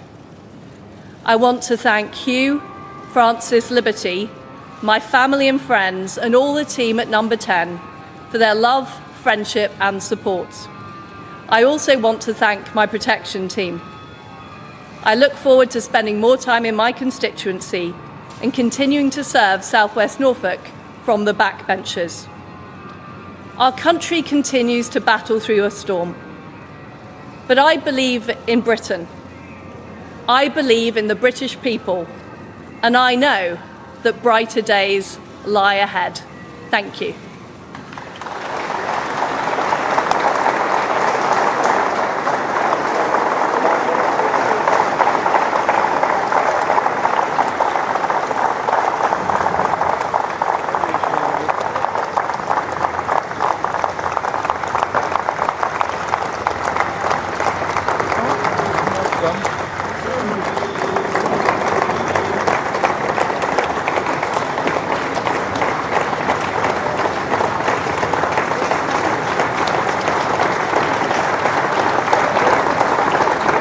And the final outgoing UK Prime Minister's farewell speech, in which he made it very clear that Rishi Sunak has the full support of Liz Truss, and also making it clear about UK's resolve to continue to back Ukraine in its war against Russia. So the speech there of Liz Truss, the outgoing UK Prime Minister, in which he said that Rishi Sunak has full support of Liz Truss. So it's the countdown now to Sunak's final takeover as a UK Prime Minister. And in the speech there that was being given by the outgoing UK Prime Minister Liz Truss, in which she extended wishes to Rishi Sunak, who's all set to take over as a UK Prime Minister, the first Indian UK Prime Minister who will be sworn in. We'll slip into a very short break, but on the other side we'll continue with our news break and more updates on the big story from UK as Liz Truss, the outgoing UK Prime Minister, gives her farewell speech.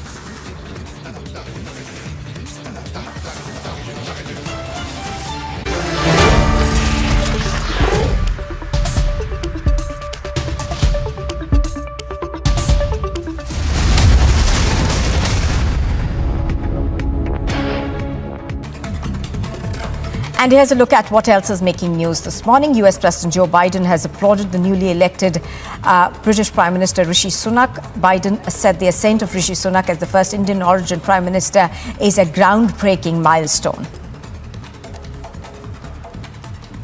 And whether it's the United Kingdom or just today, we've got news that Rishi Sunak is now the Prime Minister. As my brother would say, go figure. And the Conservative Party. Prime Minister Narendra Modi congratulated Rishi Sunak, who became the first Asian and Indian origin Prime Minister of the United Kingdom.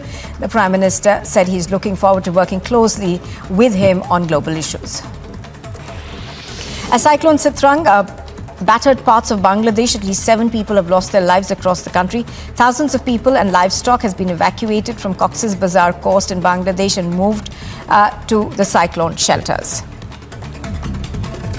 And here's a look at what else is making news this morning. US President Joe Biden has applauded the newly elected British Prime Minister Rishi Sunak. Biden said the ascent of Rishi Sunak as the first Indian origin Prime Minister is a groundbreaking milestone.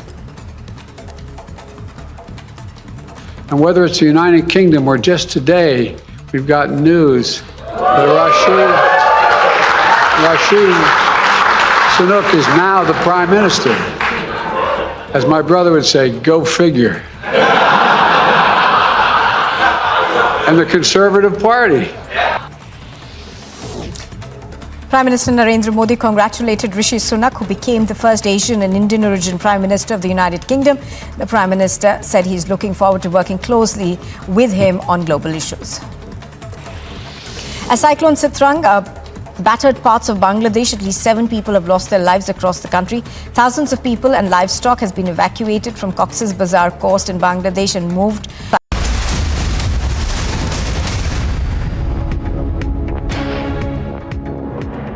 Thanks for staying tuned. On to another big story coming in from Gujarat of communal clashes that have been reported from Vadodara, where members of 2 communities clashed over the bursting of firecrackers in a locality in Gujarat's Vadodara city on Diwali, following which the police has detained 19 people from both the sides.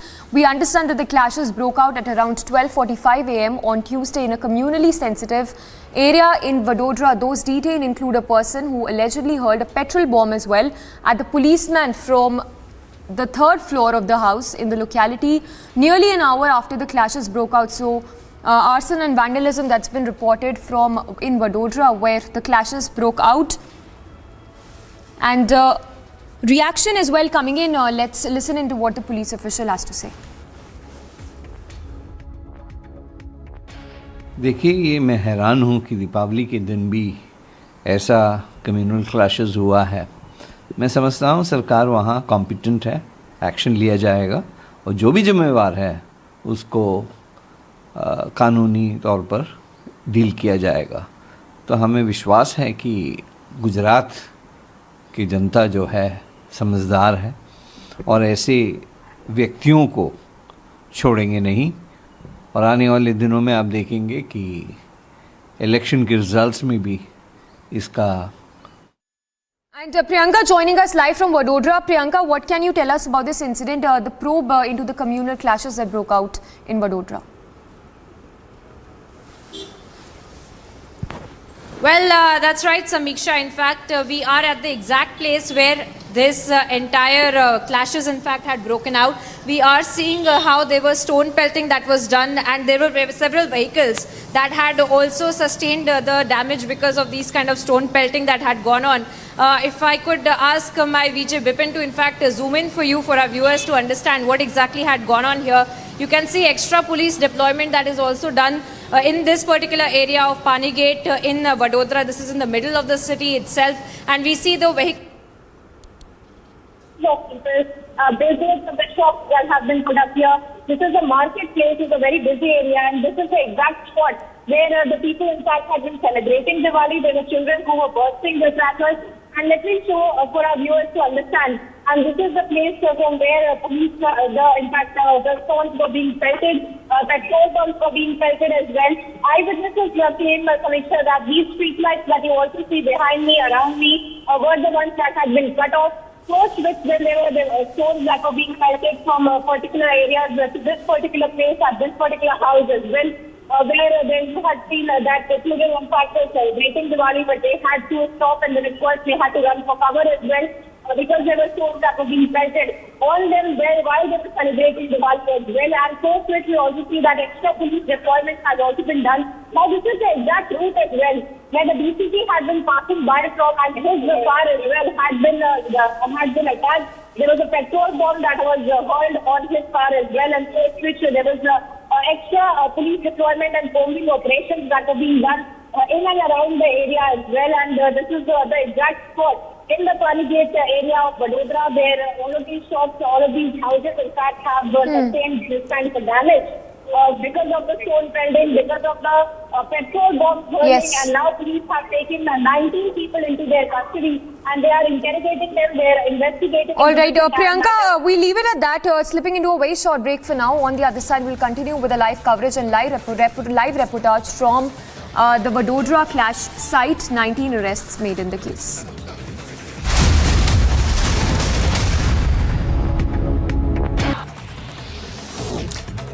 Prime Minister Narendra Modi congratulated Rishi Sunak, who became the first Asian and Indian origin Prime Minister of the United Kingdom. The Prime Minister said he's looking forward to working closely with him on global issues. As Cyclone Sitrang battered parts of Bangladesh, at least 7 people have lost their lives across the country. Thousands of people and livestock has been evacuated from Cox's Bazar coast in Bangladesh and moved to the cyclone shelters. And here's a look at what else is making news this morning. US President Joe Biden has applauded the newly elected British Prime Minister Rishi Sunak. Biden said the ascent of Rishi Sunak as the first Indian origin Prime Minister is a groundbreaking milestone. And whether it's the United Kingdom or just today, we've got news that Rishi Sunak is now the Prime Minister. As my brother would say, go figure. And the Conservative Party. Prime Minister Narendra Modi congratulated Rishi Sunak, who became the first Asian and Indian origin Prime Minister of the United Kingdom. The Prime Minister said he's looking forward to working closely with him on global issues. As Cyclone Sitrang battered parts of Bangladesh, at least 7 people have lost their lives across the country. Thousands of people and livestock has been evacuated from Cox's Bazar coast in Bangladesh and moved to the cyclone shelters. And here's a look at what else is making news this morning. US President Joe Biden has applauded the newly elected British Prime Minister Rishi Sunak. Biden said the ascent of Rishi Sunak as the first Indian origin Prime Minister is a groundbreaking milestone. And whether it's the United Kingdom or just today, we've got news that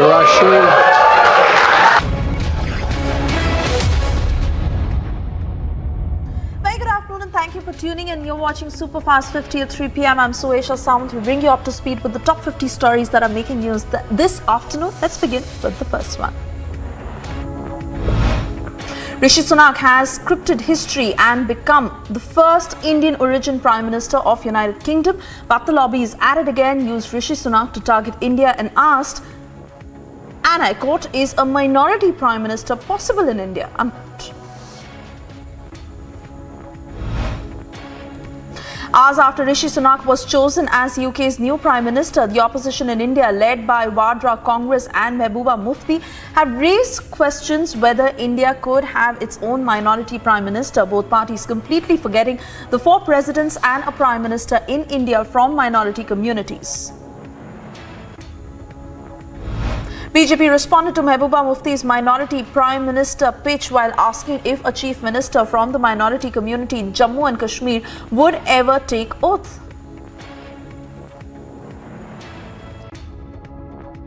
Speaking about minority rights, it's like the devil preaching the scriptures. But the Congress party has always practiced the art of double standards and hypocrisy, and today they leave no stone unturned in order to undermine India's image, even at a time when the world is celebrating India and Indians across the world. BJP fact-checked the opposition, reminding the party of Dr. Manmohan Singh being the Prime Minister from the minority Sikh community. Also, Zakir Hussain, Fakhruddin Ahmed, Gyani Zail Singh, Abdul Kalam became presidents is what the BJP said, adding that merit, not minority, should be the criteria, and sadly Congress wasn't getting it. जो इनकी रंग में भंग डालने की इनकी संस्कृति और संस्कार है, वही संस्कृति और संस्कार इनको आज इस रास्ते पे पहुंचा रहा है। अब आज Rishi Sunak will take charge as Britain's first Indian origin Prime Minister after an audience with King Charles on Tuesday, a day after he was elected as the new leader of the Conservative Party in a historic leadership run. Outgoing Prime Minister Liz Truss will chair her final cabinet meeting at 10 Downing Street on Tuesday morning. She also made a speech while in Buckingham Palace to formally tender her resignation to the 73-year-old monarch. 5 persons have been arrested in connection with a car explosion in the city on Sunday, in which a man was killed. That's what the police said. Without divulging details, it said that 5 persons have been arrested in connection with the case and identified them as Muhammad Talka, Muhammad Azharuddin, Muhammad Riaz, Firoz Ismail and Muhammad Nawaz Ismail, all in their 20s. There is mystery over the Coimbatore blast after BJP's deeper ISIS link claim. Sri Lanka investigation links have also emerged. This information is nothing new. I think yesterday CNN News 18 English has put a blog post late in the night. CNN News 18 has called this as a suicide attack in Tamil Nadu. Yesterday at 8 p.m. they have published that blog from Delhi. And what I am saying is nothing new. Basically, many media channels have speculated. A lot of your media people have linked it. This Jamisha Mubin to Mohammad Azharuddin to Jagram Hasim. I will not take the name of the English reporters and some Tamil reporters also. They have taken the names.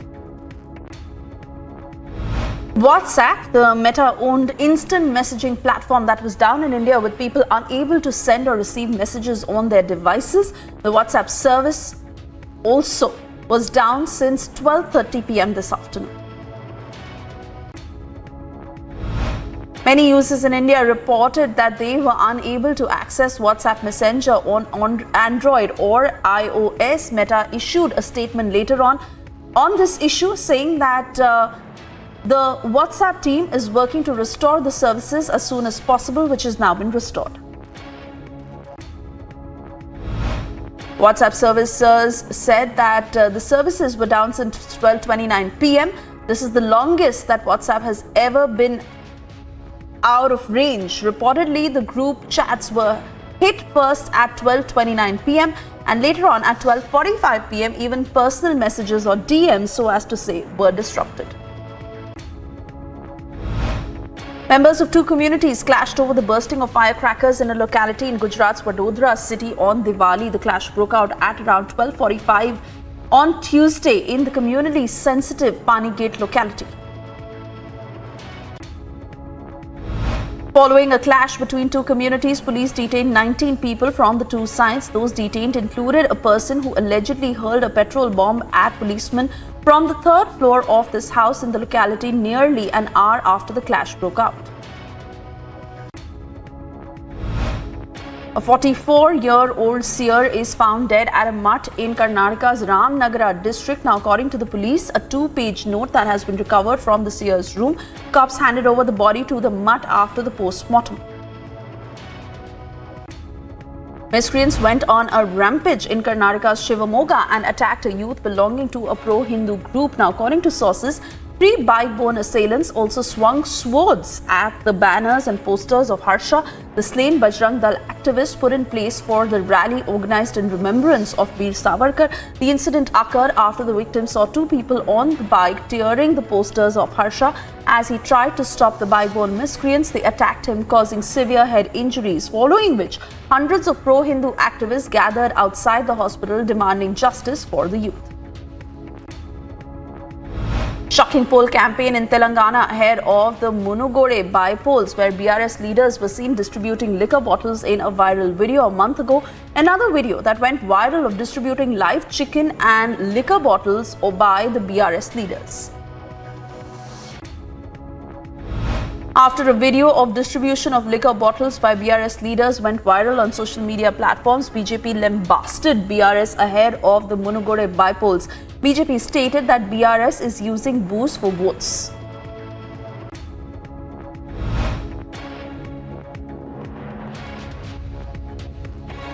Two Indian techies who went missing in Kenya in mid-July were killed by a special unit of state police, according to an aide of President William Ruto. Indian techie Zulfikar Khan and another Indian national, Mohammad Zaid Sami Kidwai, went missing more than 2 months ago. Now, according to multiple media reports, the two Indian techies were part of Kenya president's poll campaign team, were killed by a team of 4 police officers. A clincher CCTV has been accessed in the Coimbatore car blast case. On the CCTV footage, a group of 5 people were seen dragging a big sack. Now, according to sources, the CCTV has been captured a night before the blast. Jammu and Kashmir police has responded on Kashmiri Pandit families moving to Jammu from Shopian. Police has stated that adequate security has been provided. The police has also added that bulletproof bunker installed for security. US President Joe Biden applauded the newly elected UK Prime Minister Rishi Sunak. Biden said the ascent of Rishi Sunak as the first Indian origin UK Prime Minister is a groundbreaking milestone.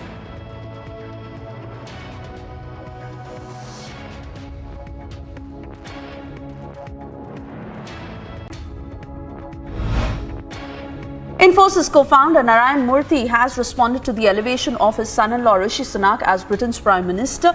On his first reaction, Narayan Murthy has said, and I quote, "We are proud of him and wish him all the success."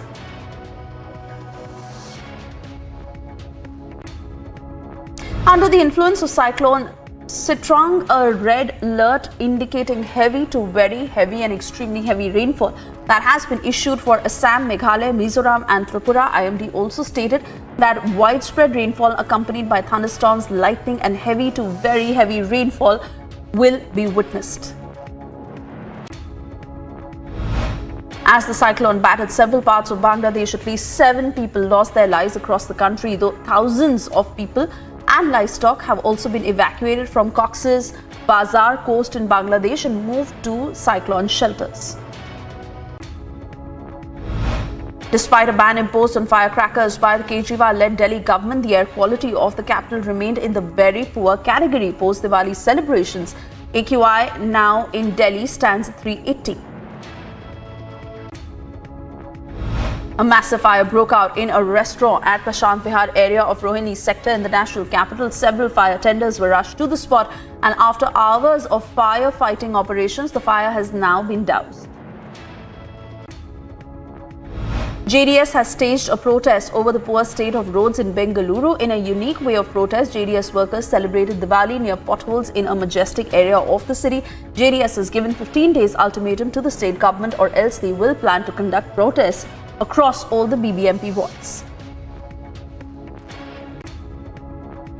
A massive fire broke out at the Nahar Lagoon Daily Market in Arunachal Pradesh's Itanagar. Fire tenders rushed to the spot to douse off the fire.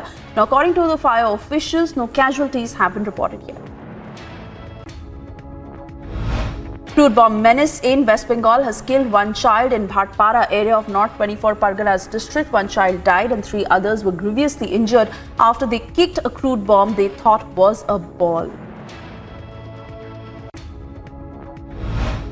A Dalit couple and their son were shot dead allegedly by 6 persons over a dispute in Madhya Pradesh's Damoh district on Tuesday morning. The police said that 2 other sons of the couple were injured in the incident, which took place at around 6:30 in the morning. माणा का हिरवार और घमंडी हिरवार की पत्नी राज प्यारी, इन तीनों के ऊपर fire किया, जिसकी वजह से तीनों की डेथ हो गई है और एक लड़का जो है, घमंडी का लड़का जो है, घायल है, जो जिला चिकित्सालय में इलाजरत है। Ukrainian President Volodymyr Zelensky has stated that his country is crushing the so-called Second Army of the world. Speaking on the 8th month anniversary of Russia invading Ukraine, Zelensky said that from now on, Russia will only be a pawn. White House has repeatedly rejected Russia's talk of a possible dirty bomb attack in Ukraine as the war enters into its 9th month.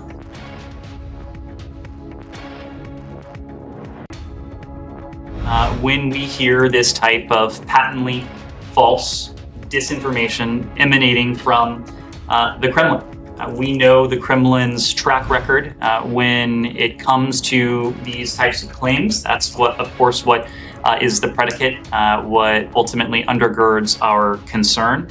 We reject the transparently false allegation that Ukraine is preparing to use a dirty bomb on its own territory.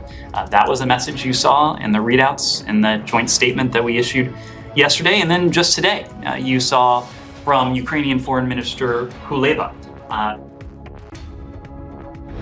The Kremlin accused Western leaders of refusing to listen to the arguments of the Russian side to take part in peace mediation to end the war in Ukraine. Speaking to reporters, Kremlin spokesperson Dmitry Peskov said that the French and German leaders are not willing to engage with Moscow. Australia's Treasurer Jim Chalmers has congratulated former British Treasury Chief Rishi Sunak, who is set to become the United Kingdom's first Prime Minister of colour. Friend of Australia, as the UK is a friend of Australia. And we congratulate him on his elevation to the Prime Ministership. The UK, like Australia, has no shortage of challenges and no shortage of economic challenges. And so we wish Rishi Sunak well. Some of us had the opportunity to work with him briefly when we first came to government. I was able to exchange messages with him when he was unsuccessful in the last leadership ballot. I think it says something about his commitment and his persistence, the way that he conducted himself in the interim. I don't think it's insignificant that a country like the UK has its first Prime Minister of colour. Taiwanese president has stated that democracy and rule-based order are facing the greatest of challenges since the Cold War. Saudi Crown Prince and newly appointed Prime Minister of the Kingdom, Mohammed bin Salman, is expected to be in New Delhi for a short one-day visit. That is on the 14th of November in Delhi. The Saudi Crown Prince will meet with Prime Minister Modi, External Affairs Minister S. Jaishankar and National Security Advisor Ajit Doval. United Nations in Myanmar has expressed deep concerns over the reports of airstrikes that took place in Kachin state. The attack has resulted in dozens of casualties. On Sunday, the Myanmar military launched airstrikes on a musical performance near a village in the Pakanth township. Russian Deputy Prime Minister said that football clubs inside the annexed regions of Ukraine will be integrated into the country's regular championships. The Deputy Prime Minister has stated that the government has agreed to the plans with the Russian Football Union to amalgamate clubs of the new territories. Nursing courses have been launched in Russia as the military hospitals feel the need for medical aid amidst the escalation in the war against Ukraine. The first group of 15 students is currently being trained at the State Medical Academy, and 2 more groups of 25 people have been recruited. The United Nations has asked North Korea to engage in dialogue with South Korea in an effort to defuse tensions in the wake of warning shots fired by both countries' military forces. DPRK, we're obviously concerned about the increased tensions that we're seeing in and around the Korean Peninsula. I think in that connection, the Secretary General asked the DPRK to resume talks with other parties and for all parties concerned to come together to foster an environment that is conducive to dialogue. Having sealed an emphatic win over Pakistan, Team India is now gearing up for the upcoming clash against the Netherlands in the ongoing ICC T20 World Cup. The team hit the ground running with their fast practice session at Sydney Cricket Ground. India's all-rounder Hardik Pandya opened up on the run-out rule at the non-strikers end, which has been in the news for quite a while now. Hardik Pandya has stated, "We need to stop making a fuss about this running out the non-striker, and it is a rule." Phil Simons decided to step down as West Indies coach after his team crashed out in the first round of the ongoing T20 World Cup in Australia. Phil Simons described the result of the West Indies team as unfathomable. Former West Indies captain Kieron Pollard has described the team's failure to make the Super 12s at the 2022 T20 World Cup as a sad day for Caribbean cricket. The 2 times T20 World Cup champion West Indies knocked out from the qualifying stages after defeats against Ireland and Scotland. South African coach Mark Butcher has stated that team's history with rain is not good after the match against Zimbabwe was washed out. The South African coach has also added that the team is still in control of their destiny in the T20 World Cup. Bangladesh defeated Netherlands to claim first win in T20 World Cup. Now, Saking Ahmed's stunning performance with the ball poised Bangladesh for a 9-run win over Netherlands in Group 2. It is Bangladesh's first victory in the Super 12 round of the T20 World Cup. After the Sandpaper Gate controversy rocked Australian cricket, former Australian skipper Tim Paine accused South Africa of ball tampering in the Test match and claimed that the incident was covered up by match broadcasters. The former captain made shocking revelations in his autobiography. Top-ranked Carlos Alcaraz rallied to beat Jack Draper in the first round of the Swiss indoors. Alcaraz clinched with his third match point chance, firing a forehand winner when following in a strong serve that left-hander Draper stretched to return. Arthur Rinderknecht saves 2 match points to take out the number 4 seed Cilic at the Basel Open. Rinderknecht will face the winner of Alex Molcan versus Mackenzie McDonald. Unai Emery left his position as Villarreal coach to take charge of English club Aston Villa. It will be Emery's second spell in the Premier League after coaching Arsenal in 2018-19. Villa said that Emery will start as manager on the 1st of November after his work permit formalities are completed. 11,000 placements last year. At Amity, we are committed to nurturing passionate, hardworking and proactive professionals. As Cyclone Sitrang battered parts of Bangladesh, at least 7 people have lost their lives across the country. Thousands of people and livestock has been evacuated from Cox's Bazar coast in Bangladesh and moved to the cyclone shelters. And here's a look at what else is making news this morning. US President Joe Biden has applauded the newly elected British Prime Minister Rishi Sunak. Biden said the ascent of Rishi Sunak as the first Indian origin Prime Minister is a groundbreaking milestone. And whether it's the United Kingdom or just today, we've got news that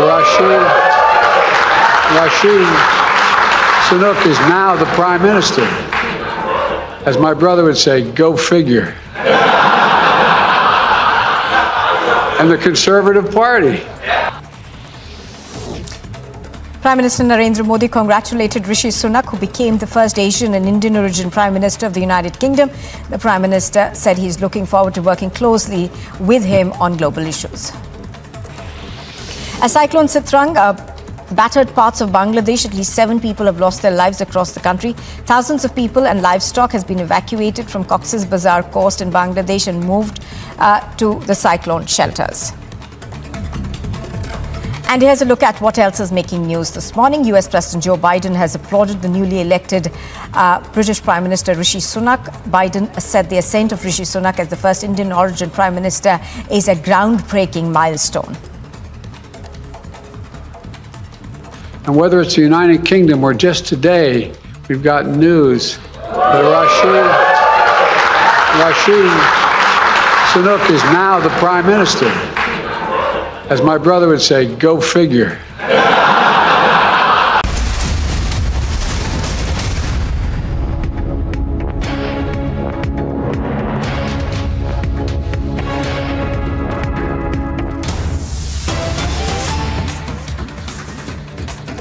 And the latest coming in as the Kerala governor has now issued a show cause notice to the Vice Chancellor of Sri Narayan Guru Open University. This is the 10th university to which such a notice has been issued by the Kerala governor. The time given for the show cause notice is the 4th of November until 5 p.m. This even as several vice chancellors have now taken the legal route, and yesterday the Kerala governor had also held a news conference to this effect. The Kerala governor issuing show cause notice to VCs after seeking their resignations. The latest, as we tell you details, has been put out to the 10th university. This is the Sri Narayan Guru Open University, where the VC has been asked to resign, and most importantly, show cause notice that has been given, where the deadline is the 4th of November until 5 p.m.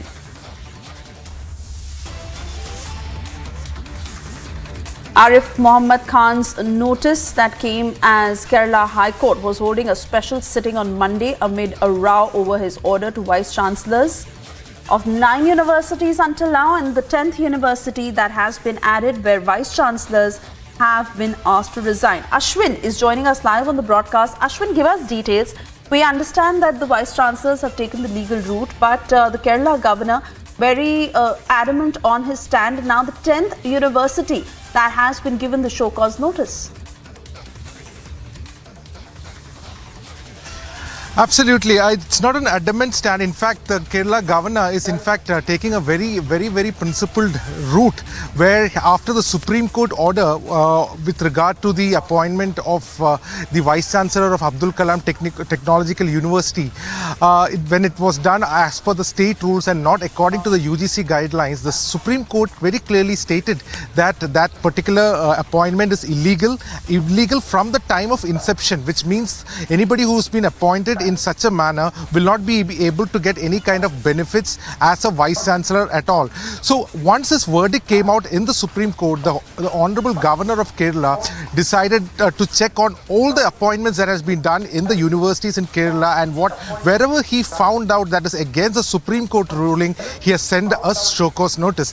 Earlier, he had asked for an honorable exit to all the VCs by stating that yesterday by 11:30 everybody must resign, but that was not agreed upon, and then the show cause notice was given. Meanwhile, the 9 vice chancellors had approached the Kerala High Court seeking a relief from this, but Kerala High Court in fact stated that the appointment authority is none other than the governor, who also plays the role of a chancellor of universities, and that he has the final authority on it. And however, the show cause notice for the last 9 universities has also been given, and that timeline ends on November 3rd.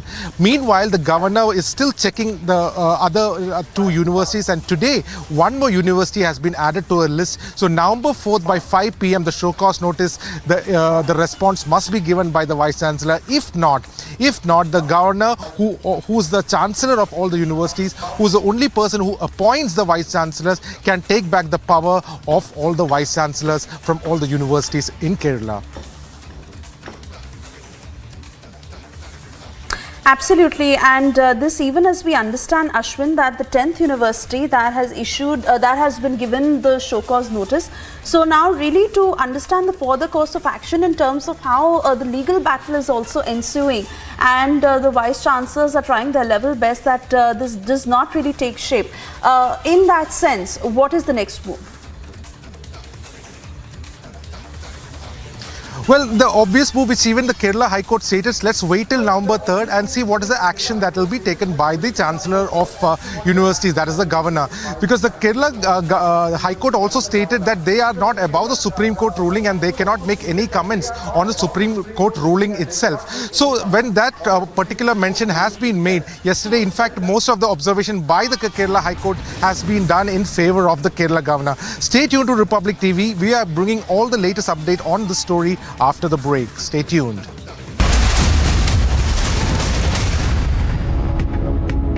$11,000 placements last year.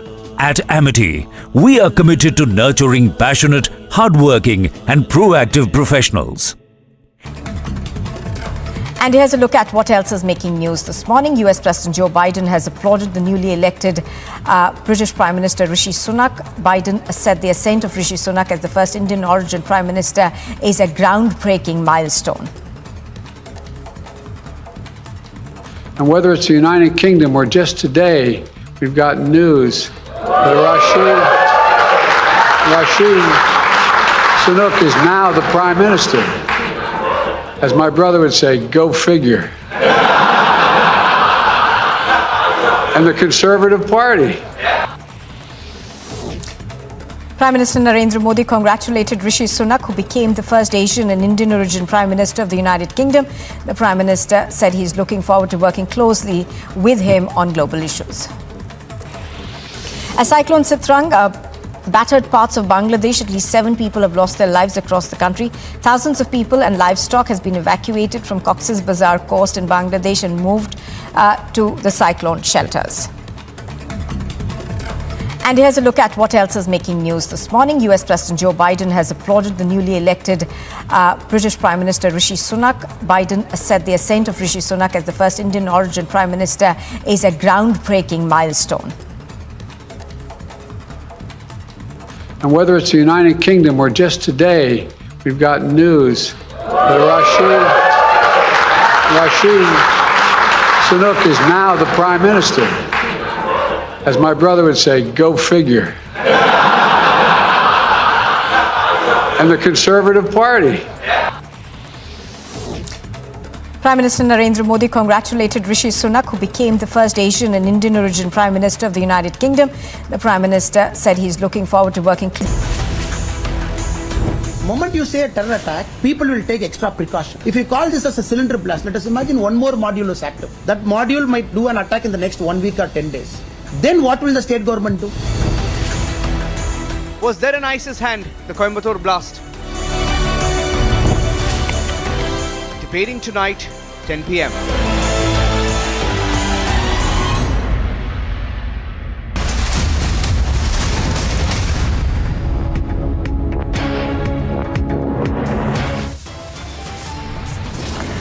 Viewers, history scripted. Proud moment for India as Rishi Sunak is all set to take over today as a UK Prime Minister. Opposition raises minority Prime Minister questions, forgets India's 4 presidents and 1 Prime Minister from the minority community.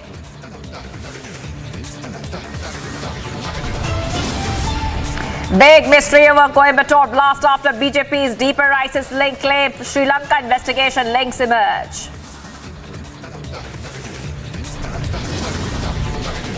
Communal clashes in Vadodara, 19 detained, police say investigation is underway.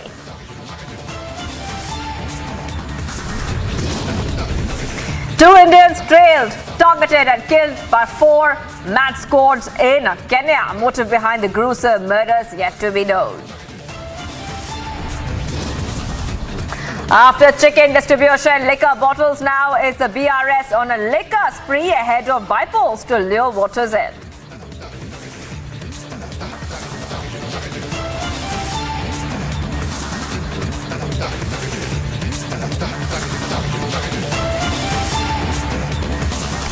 Viewers, you're watching Republic TV, India's #1 news channel. I'm Shivangi Shukla. In relation to the Coimbatore car blast case, now 5 more accused have been arrested in Coimbatore in this blast case. Now, these people are Mohammed Dalga, Mohammed Azuruddin, Mohammed Riaz, Feroz Ismail, Mohammed Anas Ismail have been arrested based on the CCTV footage, which you can also see on your screen right now.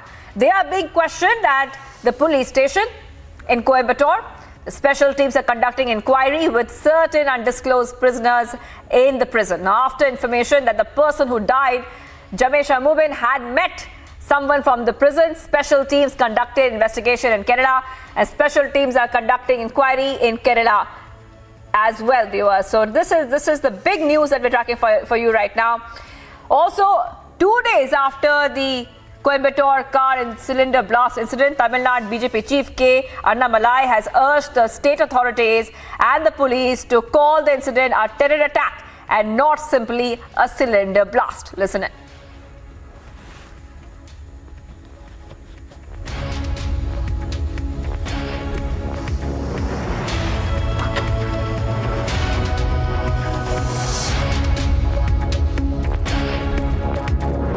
What I am saying is nothing new. Basically, many media channels have speculated. A lot of your media people have linked this Jamesha Mubin to Mohammed Azuruddin to Jagaram Hasim. I will not take the name of the English reporters and some Tamil reporters also. They have taken the names yesterday. They are already giving connections to it. As political party, we have waited for almost 48 hours. At least to use the word called terror attack has happened in Tamil soil. That is what we want. You are calling that as a cylinder blast, and you are trying. So that moment you say a terror attack, at one end it also means people will take extra precaution when going out. It also means, that is also you have to say. If you call this as a cylinder blast, let us imagine one more module is active. That module might do an attack in the next 1 week or 10 days. Then what will the state government do? Oh, no, we should not have called it a cylinder blast. You never know. Modules are always present in different parts of the country. So all we are saying is, some English news channels have also cryptically written the WhatsApp chat message of that person, status message. So nothing we are disclosing is not available already in the public domain. Different news channels have got parts of it here and there. Some blog people have got parts of it here and there. We are not going further to talk about the 8 people or to talk about the other people also. All we are doing is telling the government, people have started to know this is a terror attack, this is a suicide attack. Please don't hide anymore. Please arrest people, give us confidence, change officers, put some extra security in Coimbatore. Please brief press openly so that press and political parties will support you. And you also, sir, you are a very senior journalist, sir. In your lifetime, have you seen any press release, sir, in your lifetime on a sensitive matter without a police section? That itself shows moment they release the section out, intelligent people like you will say, why for a cylinder blast you have put this section? So that is our duty to question it, sir. If the political party is not doing it, then what is the purpose of our existence? All right, Ashwin is joining me live. Ashwin, now, like K. Annamalai, the BJP chief of Tamil Nadu, is also saying right over there, and he's mentioning there could be a attempt to suppress the facts, that there could be a larger terror plot, because he's also saying that the blast in the city was a terror attack with an ISIS link. Ashwin, take us through the details of what we are learning. Well, absolutely, because the person who died in the blast, who was inside the car, he certainly, it was certainly prima facie, it definitely looks like a suicide bomber on a mission because of the sensitivity of the entire issue. If you look at it, we can see it has happened near a temple. Number two, we have seen enough evidences to suggest that many iron nails were also found across the blast site, the blast radius, which certainly suggests that the person who the car which was used to do this blast, in fact, was carrying some iron nails to bring in more damage. So when we hear from the words of the BJP state president Annamalai, we must also remember he is a former IPS man, and he is somebody who has been an SP in Udupi, and he knows, being in the coastal area of Karnataka, he knows what terror threats looks like.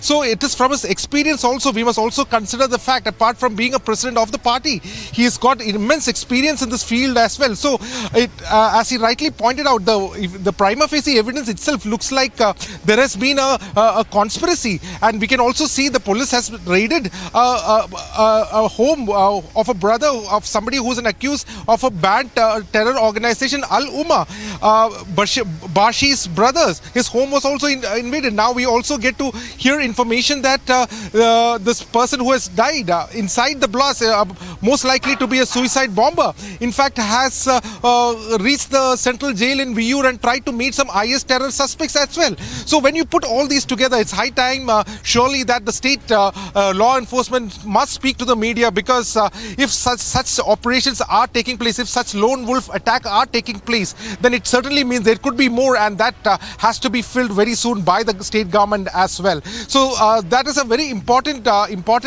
allegation that has come from the BJP quarters, but it needs to be seen how the state and law enforcement will take its course. Meanwhile, the NIA is also investigating this matter, because the matter is of utmost importance, because something like this cannot be brushed away like a mere cylinder blast that has happened at 4 a.m. next to a temple, and where you also find the person who died inside the car.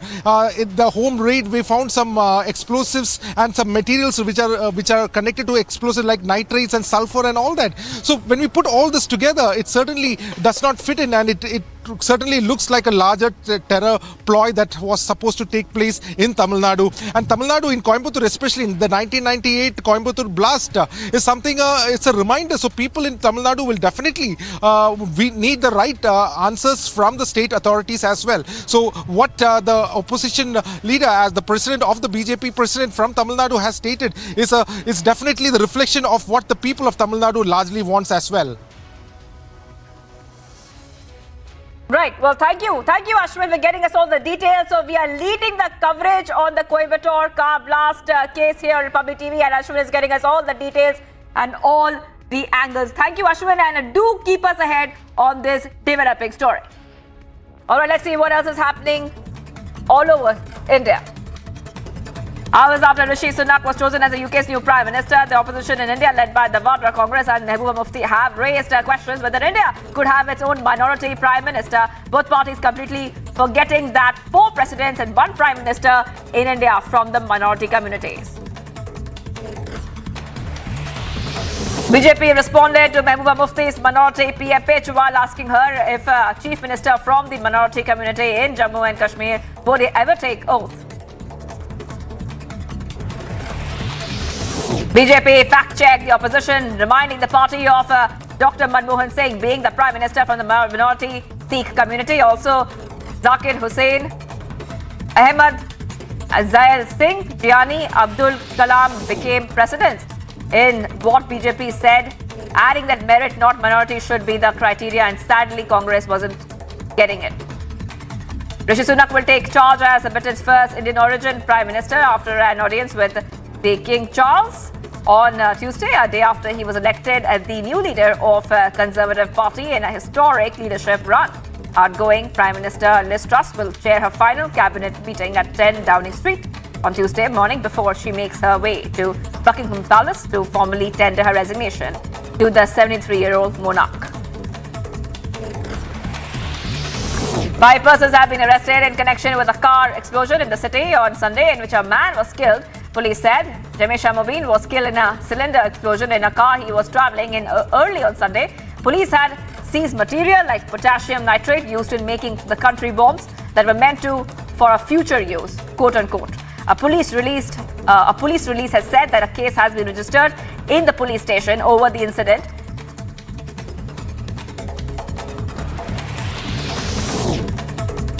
Members of 2 communities clashed over the bursting of firecrackers in a locality in Gujarat's Vadodara city on Diwali, following which police detained 19 people from the 2 sides.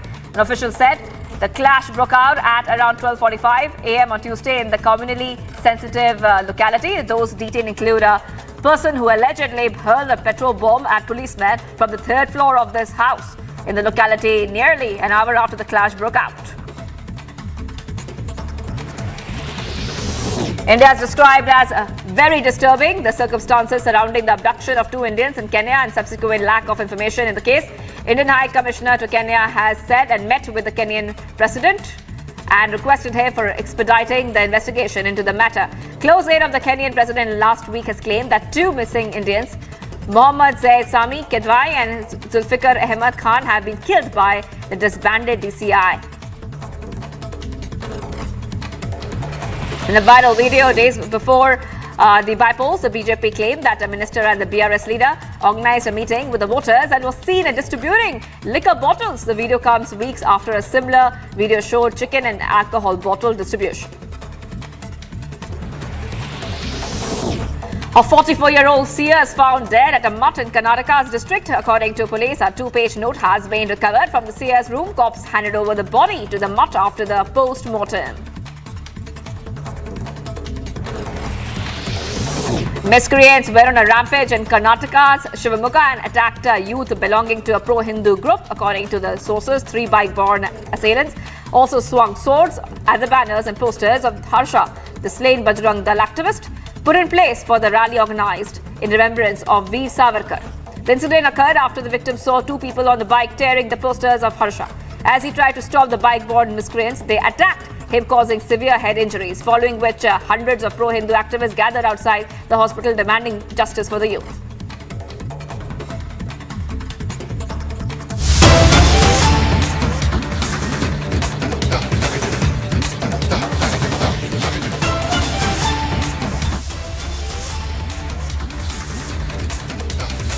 We are also getting some visuals there of the clashes which had happened there in Vadodara. Those visuals coming in right now. And Republic has been getting you every detail of the story. Remember that members of 2 communities had clashed over the bursting of firecrackers in a locality in Gujarat's Vadodara city on Diwali, following which police detained 19 people from the 2 sides. Republic has access to exclusive CCTV footage that you can see there on your screen, viewers. This is the exclusive CCTV footage which is coming in at this point of time. And we can tell you, viewers, that this is exclusive to Republic TV. Now, this incident was reported in Gujarat in a very sensitive area when it comes to communally sensitive area that has to be added, where 2 communities, members of both the communities, clashed over the bursting of firecrackers in a locality in Gujarat's Vadodara city. And 19 people have already been detained from this incident. What you see on the screen, viewers, is a CCTV of the clashes. We have accessed the CCTV footage, and these clashes had broken out around 12:45 a.m. in the communally sensitive area. Now, those detained include a person who allegedly hurled a petrol bomb at the policemen from the 3rd floor of the house in the locality. After an hour, the clashes broke out. Nobody was injured in those clashes. Adding that the motorcycle parked in the area caught fire after a rocket firecracker fell on it. And the security was deployed after that incident. And the situation is right now under control. Suspects from both the communities are also being rounded up.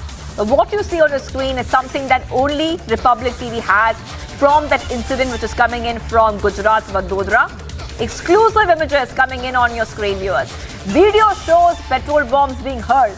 You can see, if you look very, very closely, viewers, very, very closely, let's have a look at that video that we have for you on the screen. This is a CCTV footage of that incident coming in from Gujarat's Vadodara city, where the video shows petrol bombs being hurled. Those are the visuals you can see very, very clearly on the screen, viewers. And of course, we'll be joined by Republic TV's correspondents to help us understand exactly what's happening in that footage that we have access on Republic TV. Will be a first and exclusive to access that footage on Republic TV. The CCTV footage is up on the screen right now from that night. Now, this incident happened around 12:45 a.m. on Tuesday. 12:45 a.m. on Tuesday. That's why the footage is of night. It's a night footage that you have on the screen. It's very dark because it is from the night.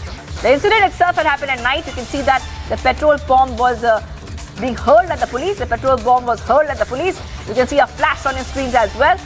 A flash on your screens as well of that incident when it happened.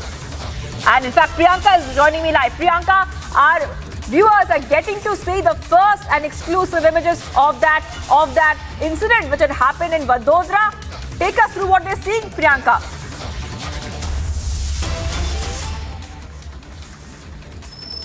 Well, that's right, Shivangi. These are the CCTV footages of the clashes that had broken out late last night, and we had seen how there was stone pelting that was done.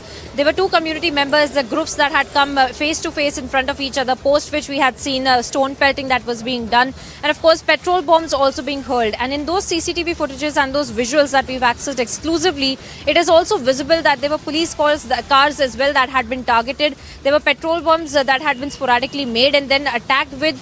Those were being used to attack the police vehicles, police convoys as well, because let me remind our viewers, when the entire clashes had broken out, we had seen that the police had been deployed here and combing operations were being carried out in that particular area of Panigate area in Vadodara, where we're standing right now.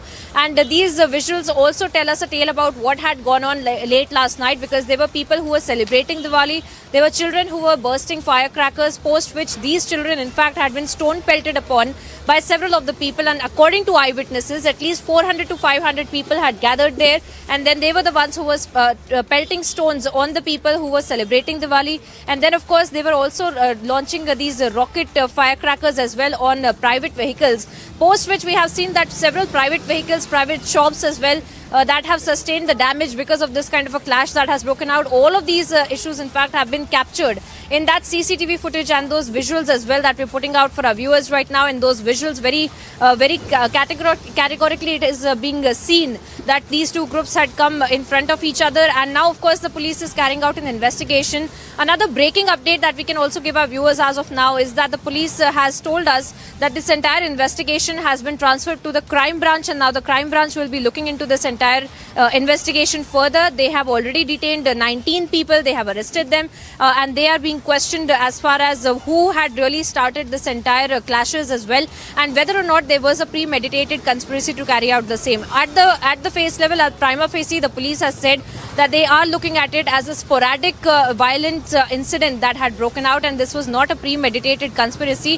However, eyewitnesses have been saying that there was in a very systematic manner the street lights that had been cut off, and then all of a sudden there were 400 to 500 people that had come and they had started pelting stones, and they are saying that why was it possible in under a minute for them to mobilize so many people all together as well, is something that the police is also looking into. And of course they have also found out several petrol bombs that were being hurled at the police cars as well, and that has also been sent to forensic as well, so to understand what material was it that was being used in these kind of explosives that were being hurled at the police convoys as well. So that is another part of the investigation that is being carried out. But the latest that we can tell our viewers is, according basis of this CCTV footages, basis of these visuals, basis of the testimonials from the eyewitnesses as well, this entire investigation has now been transferred to the crime branch, and the crime branch will be investigating into this further, not just those 19 people that have been taken into custody, to interrogate them, to understand who really started this entire violence as well, but to also look at if there were other people that had been involved,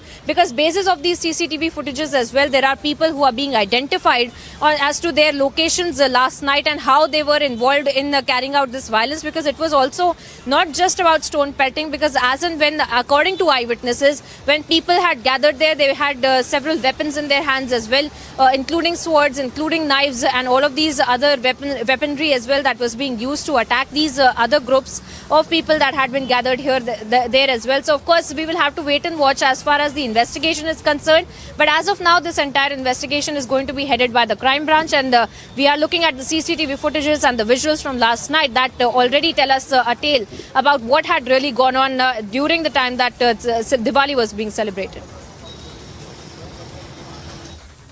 Right. And we are breaking that. Priyanka, right now. The information you have just given us, and we are the first to break this information.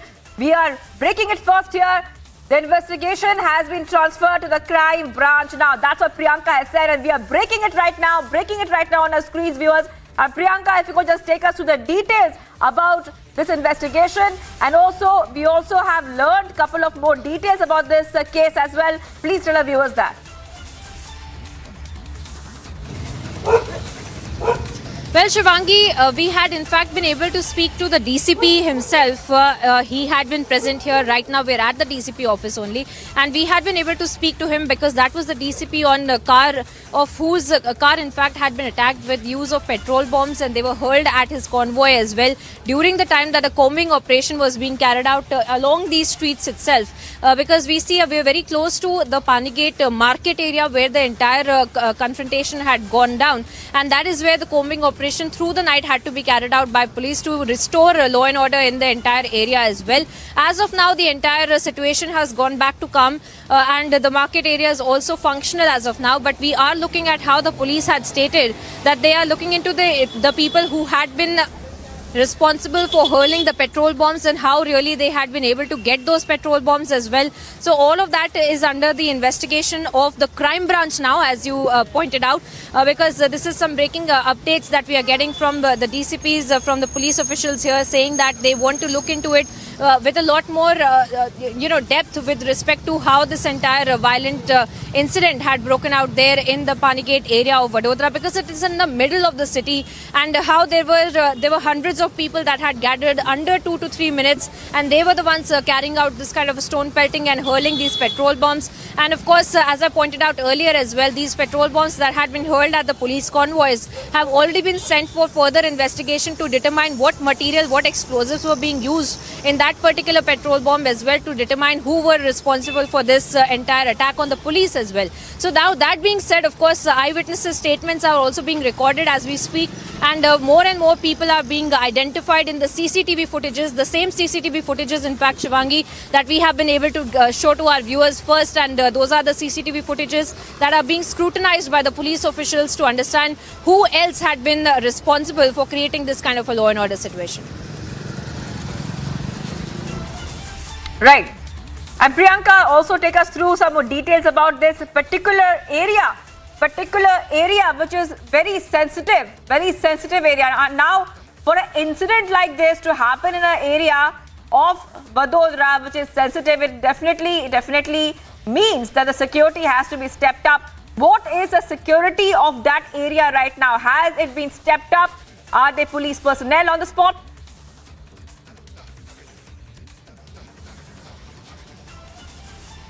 Well, Shivangi, we are very close to that epicenter of the violence that had broken out, but I'd ask my VJ Pipin to zoom in to that particular place, if we can show you from here, where this entire violence had also broken out. And as you can see, there is movement of vehicles, there is a vehicular movement that has been restored. The shops, in fact, have also been reopened. In the morning as well, we had seen that the situation had got back to normalcy as well, but we do see that several hundreds of police officials that had been deployed in this particular area to make sure that there is no further untoward incident that takes place here as well, because very rightly you pointed out that this is an area where usually this kind of a communal tension prevails during the time of any festivities as well, and that is why we see that this kind of deployment of the police has also been done in this particular area of Panigate marketplace, where this entire violence had also broken out. So of course the police is taking all precautions to make sure that there is no further such incident, because we do expect that Diwali will be celebrated over the next 2 to 3 days, and there will be people who will be bursting crackers, and that is why, keeping that in mind, the police has already been deployed in this particular area. And we have seen in Vadodara over the past few months, during the time of any festivities, that there is a level of communal tension that prevails in this particular area, and that is why, keeping that in mind, the police has taken all precautions as well, Shivangi. Right. And Priyanka, before I let you go, you are reporting this story for our viewers as well, and you're getting us all the updates coming in at this point of time. Before you go, just take a little bit, tell us a little bit about the eyewitnesses which are being questioned right now. And as per the eyewitnesses, do we have any information about what they saw when these clashes happened there in Vadodara?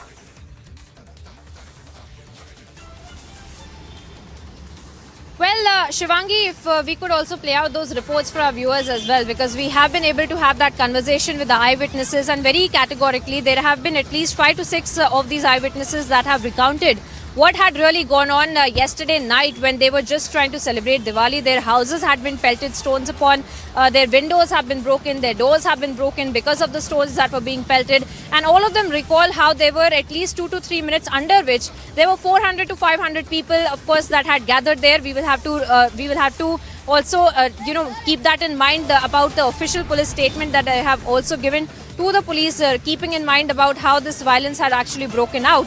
And we are on the ground, in fact, Shivangi, getting you all the details. We are here taking all the sides, interviewing all the sides and getting you all the details of the investigation as well as far as the violence that had broken out last night and how police had also been attacked upon by petrol bombs. We're taking a very short break here now. We'll be back after a very short break, getting you all the updates on the other side.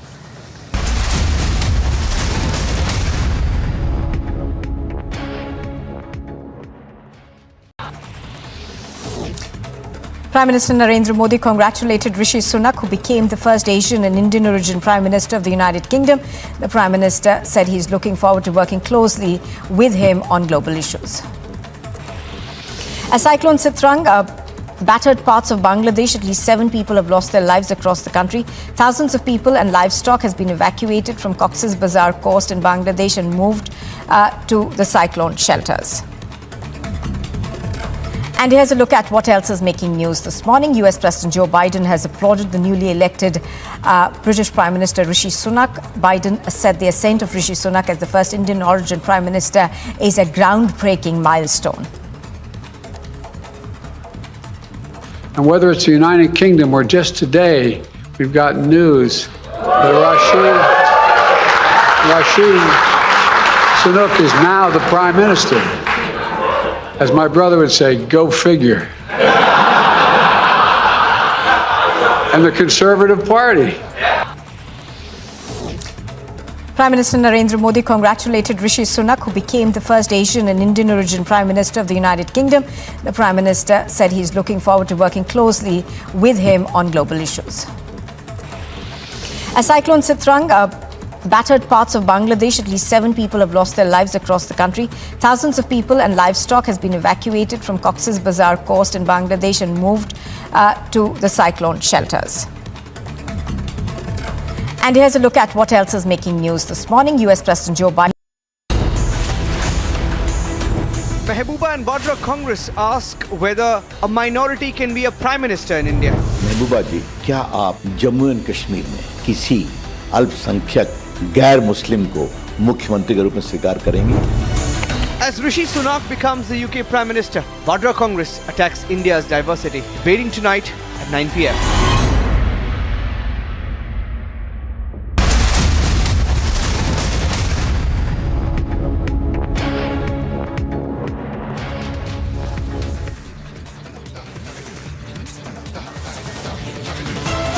History scripted proud moment for India as Rishi Sunak is all set to take oath today as UK Prime Minister.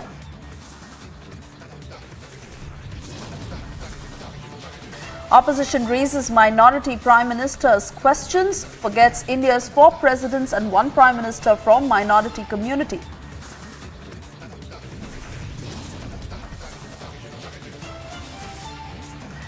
Mystery over Coimbatore blast after BJP's deeper ISIS link claims. Sri Lanka investigation links have also emerged.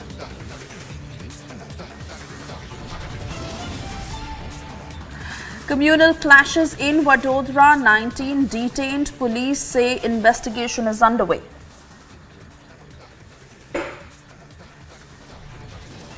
Two Indians trailed, targeted and killed by 4-man squad in Kenya. Motive behind the gruesome murder yet to be known.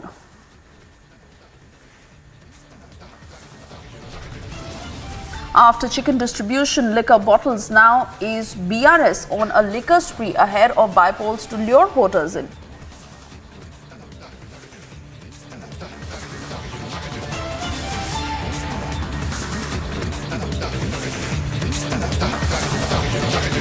Very good afternoon and thank you for staying tuned. You're watching the news at 4 p.m. I'm Suesha Samant and we begin this edition with the latest updates from the ground as Rishi Sunak has already, we hear, arrived at Buckingham Palace to meet with King Charles III to be anointed Britain's first Indian origin Prime Minister.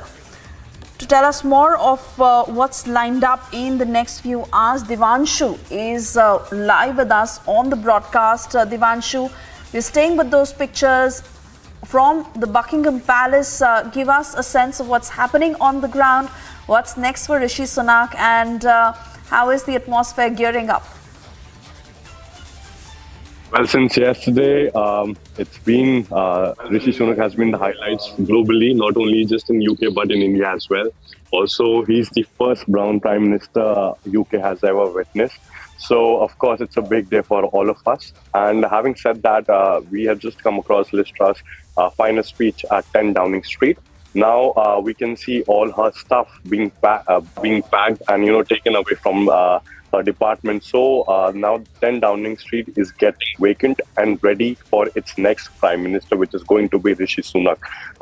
As we can see in our pictures, Rishi Sunak has reached Buckingham Palace, and there he's going to meet King Charles III, who is like newly appointed king. But what's ironical here is that his late mother, Queen Elizabeth, she witnessed 15 Prime Minister during her reign. And ever since King Charles has taken over the throne, this will be the first time he will ever, during his reign, Rishi Sunak will be his first Prime Minister. So it's going to be a really good thing today, and we're gonna, and shortly, in some minutes, we're gonna see the pictures of Rishi Sunak meeting King Charles III. And this ceremony is also called kissing hands, which is not actually, the literal meaning is not actually kissing the hands, but taking permission from the king to form the new government, which Rishi Sunak will shortly do that. Back to you in the studio. Continue talking to us, Devanshu. Once again, details of the turn of events that are expected, like you were saying, of course, an audience with King Charles III, and then the swearing-in ceremony, also the address that he is to deliver for the first time as Prime Minister. Everyone keenly awaiting what he holds in store and how he really sees this term for what he is going to do for UK. The first Prime Minister in Britain of colour, and a lot of expectations really of how he is going to govern. See, the thing is, he's been elected at a time when UK is in major crisis, both financially, when it comes to their government too. So at this time, being elected as a Prime Minister is a major thing. And being selected as Prime Minister brings in a lot of, a major task and list of duties to be done in the coming months ahead. First is the financial crisis, which he needs to get it sorted as soon as possible for himself and the entire country. Then comes the relations with countries around. We had come across a lot of statements from Liz Truss, the former Prime Minister. She had asserted that in the coming months, COP27 is going to take place in Egypt, but UK won't be a part of it. And she also made sure that King Charles doesn't make any statement regarding it. So there was a lot of, complaints from the other end that you cannot do that. It's not allowed. Being a developed country, you're supposed to be there. But now that Liz Truss is no longer in power, we have to see how Rishi Sunak reacts to it, whether he's going to continue with the terms what the former Prime Minister Liz Truss had asserted, or he's going to make new set of rules in the coming days ahead. What we can expect for today is right after meeting King Charles III, he is going to make a public announcement as a newly elected Prime Minister. Shortly, he's going to be a part of his first media briefing after taking the role of the Prime Minister. And then we can, in the coming hours ahead, we can see a newly formed cabinet, because as per the sources of British media, the entire cabinet has been restructured. There is no way that any former cabinet minister is continuing his or her position. So, of course, we can see some new faces, and let's just wait and watch what's going to come. Back to you. Very true. Stay on with us, Devanshu. Abhishek Kapoor is also joining us from the Delhi newsroom. Abhishek, while a lot of politics that is also unfurling domestically. We keep our focus on what is happening in the UK at this point, and like Devanshu is also pointing out, a profound economic challenge that the UK Prime Minister now faces, 5th UK Prime Minister in the last 6 years. Most importantly, all eyes and a lot of attention that is being given to the cabinet that he will form and who all he appoints. Well, Suresh, whatever the challenges before United Kingdom are challenges for Rishi Sunak. What is going good for him is that he has been Chancellor of the Exchequer. He has dealt with the ministries associated with finance. And he has been a hedge fund manager in his private pre-politics avatar. So in that sense, he comes in with experience that would be handy in dealing with this crisis. It's not going to be easy, and that's why, remember, in his first address to the members of parliament of his party,